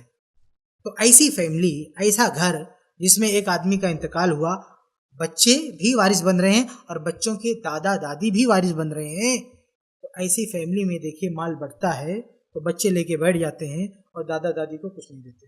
نتیجہ یہ ہوتا ہے کہ دادا دادی بیچارے در در کی ٹھوکریں کھاتے ہیں، وہ باری لگاتے ہیں کہ اس کے یہاں رہیں یا اس کے یہاں رہیں، ایسے باری لگا کے لوگ ان کو کھانا کھلاتے ہیں۔ حالانکہ ان کا حصہ بنتا ہے، بچے اگر ہیں تو 1/6 حصہ بنتا ہے، کہ اگر کوئی آدمی 6 لاکھ چھوڑ کے گیا تو 1 لاکھ ان کا ہے، اور کوئی 60 لاکھ چھوڑ کے گیا، 60 لاکھ کوئی بہت بڑی چیز نہیں ہے، بہت لوگوں کے پاس 60 لاکھ ہوتا ہے، تو 60 لاکھ چھوڑ کے مرا، اس کے ابا زندہ ہے تو کتنا ملے گا ان کو؟ 10 لاکھ ملے گا۔ تو 10 لاکھ میں تو اچھا سا اس کی پوری زندگی کٹ جائے گی، تو اس کو بھیک مانگنا پڑے گا کہ آج کہاں سے کھانا آئے گا، آج کہاں سے کھانا آئے گا، بیچاری بیمار ہوگی تو کون میرا علاج کرائے گا۔ اس کتنی ترستی، مطلب وہ ضعیف خاتون یا وہ ضعیف بوڑھا باپ وہ کتنا پریشان لیتا ہے، بچوں کے سامنے ہاتھ پھیلاتا ہے، جبکہ بچے اس کا پیسہ لے کے بیٹھے ہیں۔ اگر اس کا میراث میں جو اس کا حق بنتا ہے اس بوڑھے دادا کا، اس دادی کا، وہ دے دیا جائے تو کتنے شان سے ان کی زندگی کے آخری دن کٹیں گے۔ وہ مانگ کے کھائیں گے، وہ تو تم کو کھلائیں گے کہ آؤ بیٹا تمہاری دعوت ہے آج، اور لوگ ان کی عزت بھی کریں گے کہ بھیا ان کی بھائی پراپرٹی ہے، ان کے بعد ہم کو مل سکتا ہے تو تھوڑا دیکھ بھال کریں، تو شان سے عزت سے رہیں گے۔ ان کے ساتھ میرے بھائیو یہ بہرحال اب بات ختم کرتے ہیں۔ یہ میں نے چند مثالیں دی کہ وراثت کی تقسیم میں کیا کیا ہم غلطیاں کرتے ہیں، یہ میں نے کچھ نمونے آپ کے سامنے رکھے، ورنہ غلطیاں تو بہت ساری ہوتی ہیں لیکن میں نے وہ مثالیں رکھی جو غلطیاں بہت زیادہ ہوتی ہیں۔ اب آخر میں اشارہ کر دوں کہ اگر ہم شرعی طور پہ وراثت تقسیم کریں تو فائدہ کیا ہوگا۔ سب سے بڑا فائدہ جو اللہ تعالیٰ نے سورہ حشر میں ایک جگہ مال سے متعلق ذکر کرتے ہوئے کہا ہے کہ اللہ چاہتا ہے کہ مال کسی ایک شخص کے یہاں جمع ہو کے نہ رہ جائے۔ اصل میں سودی نظام میں کیا ہوتا ہے کہ جو بڑا آدمی ہے بڑا ہوتے جاتا ہے، امیر امیر ہوتے جاتا ہے، غریب غریب ہوتے جاتا ہے، لیکن اسلام نے جو نظام دیا ہے اس میں پیسہ ایک آدمی کے پاس ٹک نہیں پاتا، وہ بڑھتا رہتا ہے۔ پورا سماج خوشحال ہوتا ہے. تو اسلام نے دو نظام رکھا ہے, ایک زکوٰۃ کا, ایک میراث کا. اور زکوٰۃ اور میراث ان دونوں سے مال بٹ جاتا ہے, سب خوشحال ہوتے ہیں, سب کو ملتا رہتا ہے. تو مال کسی ایک کے پاس بیلنس نہیں ہو پاتا, اس کے مرتے وہ بٹنا شروع ہو جاتا ہے, ایسے بڑھتے بڑھتے بہت سارے لوگوں تک پہنچ جاتا ہے. تو کوئی ایک آدمی سارا مال جمع کر نہیں پاتا. لیکن یہ سودی جو نظام ہے نا, اس میں دیکھیں بڑا آدمی ہے تو بڑا ہوتے جا رہا ہے, غریب غریب ہوتے جا رہا ہے. تو یہ کہ فائدہ ہے, سب سے بڑا فائدہ ہے کہ میراث کے نظام میں کہ ہم جو ہے معاشی حالت ہماری مضبوط ہوگی. دوسرا فائدہ یہ کہ خاص طور سے آپ دیکھیں سب کو عزت ملے گی. جیسے ماں باپ ہیں, دادا دادی, میں نے بتایا نا کہ ان کو جب حصہ نہیں ملتا ہے تو ان کی عزت بھی داؤ پہ لگ جاتی ہے, کوئی ان کی عزت نہیں کرتا ہے, بیٹیوں کی بھی عزت نہیں ہوتی ہے. تو اگر ہم میراث دیں تو ان لوگوں کی عزت بھی تو ہوگی. بوڑھے دادا دادی کی بھی عزت کریں گے, ان کے پاس پیسہ ہے. بوڑھی ماں کی بھی عزت ہوگی, اس کے پاس پیسہ ہے. بہنیں جن کی شادیاں ہوئی ہیں وہ گھر میں جائیں گی, ان کی ایک عزت ہوگی. آدمی صبح شام طلاق کی دھمکی دیتا رہتا ہے, تجھ کو طلاق, تجھ کو طلاق. لیکن اگر اس کو پتا ہو شوہر کو کہ اس کے ساتھ 10 لاکھ کا کنیکشن جڑا ہے, مرنے کے بعد مل سکتا ہے, تو طلاق دے گا. بیوی بولی کی طلاق دے تو بھی نہیں دے گا, تو بھی نہیں دے گا. سوچے گا میں تو کچھ کما نہیں پا رہا ہوں, اس کے ذریعے بچوں کا کچھ آ سکتا ہے, سوچے گا نا وہ. لیکن چونکہ ہمارے معاشرے میں ایسا کوئی نظام ہے نہیں, اس لیے شوہر کے گھر اس کی کوئی عزت نہیں, نوکرانی بن کے ہے بیچاری. جب چاہے طلاق دے دیا, جب چاہے کچھ کر دیا, اس کی کوئی ہیبت, کوئی رعب نہیں ہے بیوی کا. لیکن اگر وہ پیسے سے کنیکٹ ہو, میراث سے کنیکٹ ہو, میراث کا حصہ ہو, تو دیکھو اس کی کیا عزت ہوتی ہے, اس بیوی کی کیا عزت ہوتی ہے, کیا شان ہوتی ہے. دیکھیں آپ, یہ ہمارے جو خاندان والے ہیں نا, دوسرا فائدہ ہے کہ دنیا میں ان کو عزت نصیب ہوگی اگر ان کو ہم میراث سے کنیکٹ کر دیں. دوسرے الفاظ میں کہہ لیے کہ وہ ظلم سے محفوظ رہیں گے, ان پر ظلم نہیں ہوگا. اور تیسری سب سے اہم بات یہ کہ مرنے کے بعد اللہ تعالیٰ نے جنت کا وعدہ کیا ہے. جہاں اللہ تعالیٰ نے میراث کا نظام بیان فرمایا, وہیں اللہ تعالیٰ نے کیا کہا؟ اللہ نے کہا تلک حدود اللہ ومن یطع اللہ ورسولہ یدخلہ جنات تجری من تحتہا الانہار.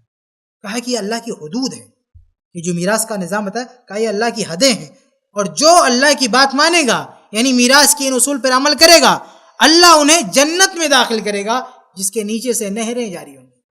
اور کہا خالدین فیہا, اس جنت میں ہمیشہ ہمیشہ رہیں گے. وذالک الفوز العظیم, اور یہ سب سے بڑی کامیابی ہے. کامیابی نہیں کہ چند کوڑیوں کے لیے اپنی دنیا کی 10-20 سال کے عیش و آرام کے لیے ہم اپنی آخرت برباد کر دیں. کامیابی ہے کہ مرنے کے بعد جو زندگی ہماری منتظر ہے اس میں ہم کو کامیابی ملے. اس میں کامیابی چاہتے ہو تو دنیا میں دوسروں پہ ظلم نہ کرو. یہ تیسرا بہت اہم فائدہ ہے تقسیم میراث کا, کہ آخرت میں اللہ نے جو جنت کا وعدہ کیا ہے, جنت کی نہروں کا وعدہ کیا, وہ ہم کو ملے گا. اور عمل نہیں کریں گے تو نقصان کیا ہے؟ دیکھیں دنیا میں بھی معاشی حالت ہماری کمزور ہوگی, لوگوں پر ظلم ہوگا, اور جنت کی جگہ ہم کو آخرت میں جہنم. اللہ تعالیٰ نے اسی آیت کے بعد آگے سورہ نساء میں کیا فرمایا ہے کہ وَمَن يَعْصِ اللَّهَ وَرَسُولَهُ وَيَتَعَدَّ حُدُودَهُ. یاد رکھیں جو اللہ کی نافرمانی کرے گا, رسول کی نافرمانی کرے گا, اور اس کے حدود کو, یعنی جو قوانین میراث ہیں ان کو توڑے گا, تو اللہ کیا کرے گا؟ یدخلہ نارا, اللہ اسے جہنم میں ڈال دے گا. خالدن فیہا, اللہ اکبر, کتنی بڑی بات کہہ دی اللہ نے, اس میں ہمیشہ رہے گا. خالدن فیہا, ہمیشہ. اس ہمیشہ کی تشریح میں بہت ساری باتیں ہیں لیکن وقت نہیں ہے, اور قرآن نے کوئی تشریح نہیں کیا ہے, ایسے کہہ دیا ہمیشہ رہیں گے. کتنا بھیانک لہجہ ہے, کتنی خوفناک وعید ہے کہ میراث کھانے والوں کو اللہ جہنم میں ڈال دے گا, اس میں ہمیشہ رہیں گے. اور آگے کیا ہے؟ وَلَهُ عَذَابٌ مُّهِينٌ, اور جہنم میں اس کے لیے رسوا کن عذاب ہے, ایسا عذاب جو اس کو ذلیل کر کے رکھ دے گا. کیونکہ آدمی دنیا میں عزت کے لیے دوسروں کی میراث کھاتا ہے, تو اللہ مرنے کے بعد اسے ذلیل کر کے رکھ دے گا. تو یہ نقصانات ہیں کہ اگر ہم میراث شرعی طور پہ تقسیم نہیں کریں گے تو میرے بھائیو آج کے درس میں یہ چند باتیں میں نے آپ کے سامنے رکھی ہیں. شروع میں نے آپ کے سامنے یہ بات رکھی ہے کہ ہم کتنے لا علم ہیں اس مسئلے میں, اور اس کی وجہ سے زمانے جاہلیت والوں جیسی بولی بول رہے ہیں. اس کے بعد میں نے اس علم اور اس مسئلے سے کی اہمیت کے تعلق سے کچھ باتیں رکھی ہیں. اس کے بعد میں نے کچھ نمونے آپ کے سامنے رکھے ہیں کہ میراث کی تقسیم میں کیا کیا غلطیاں ہوتی ہیں. غلطیاں تو بہت ساری ہوتی ہیں, لیکن میں نے وہ باتیں رکھنے کی کوشش کی جو غلطیاں بہت عام ہیں, ہر جگہ ہو رہی ہیں. اس کے بعد میں نے آپ کو فائدہ بتایا ہے کہ میراث کو ہم شرعی نظام کے مطابق تقسیم کریں گے تو فائدہ کیا ہوگا. اس کے بعد میں نے نقصان بتایا ہے کہ اگر ہم میراث کو شرعی حکم کے مطابق تقسیم نہیں کریں گے تو نقصان کیا ہوگا. تو یہ چند باتیں تھیں میراث کے تعلق سے. اللہ سے دعا ہے کہ اللہ تعالی ہم سب کو قرآن و حدیث پر عمل کرنے کی, اس کے مطابق زندگی گزارنے کی توفیق دے. آمین یا رب العالمین. السلام علیکم ورحمۃ اللہ وبرکاتہ.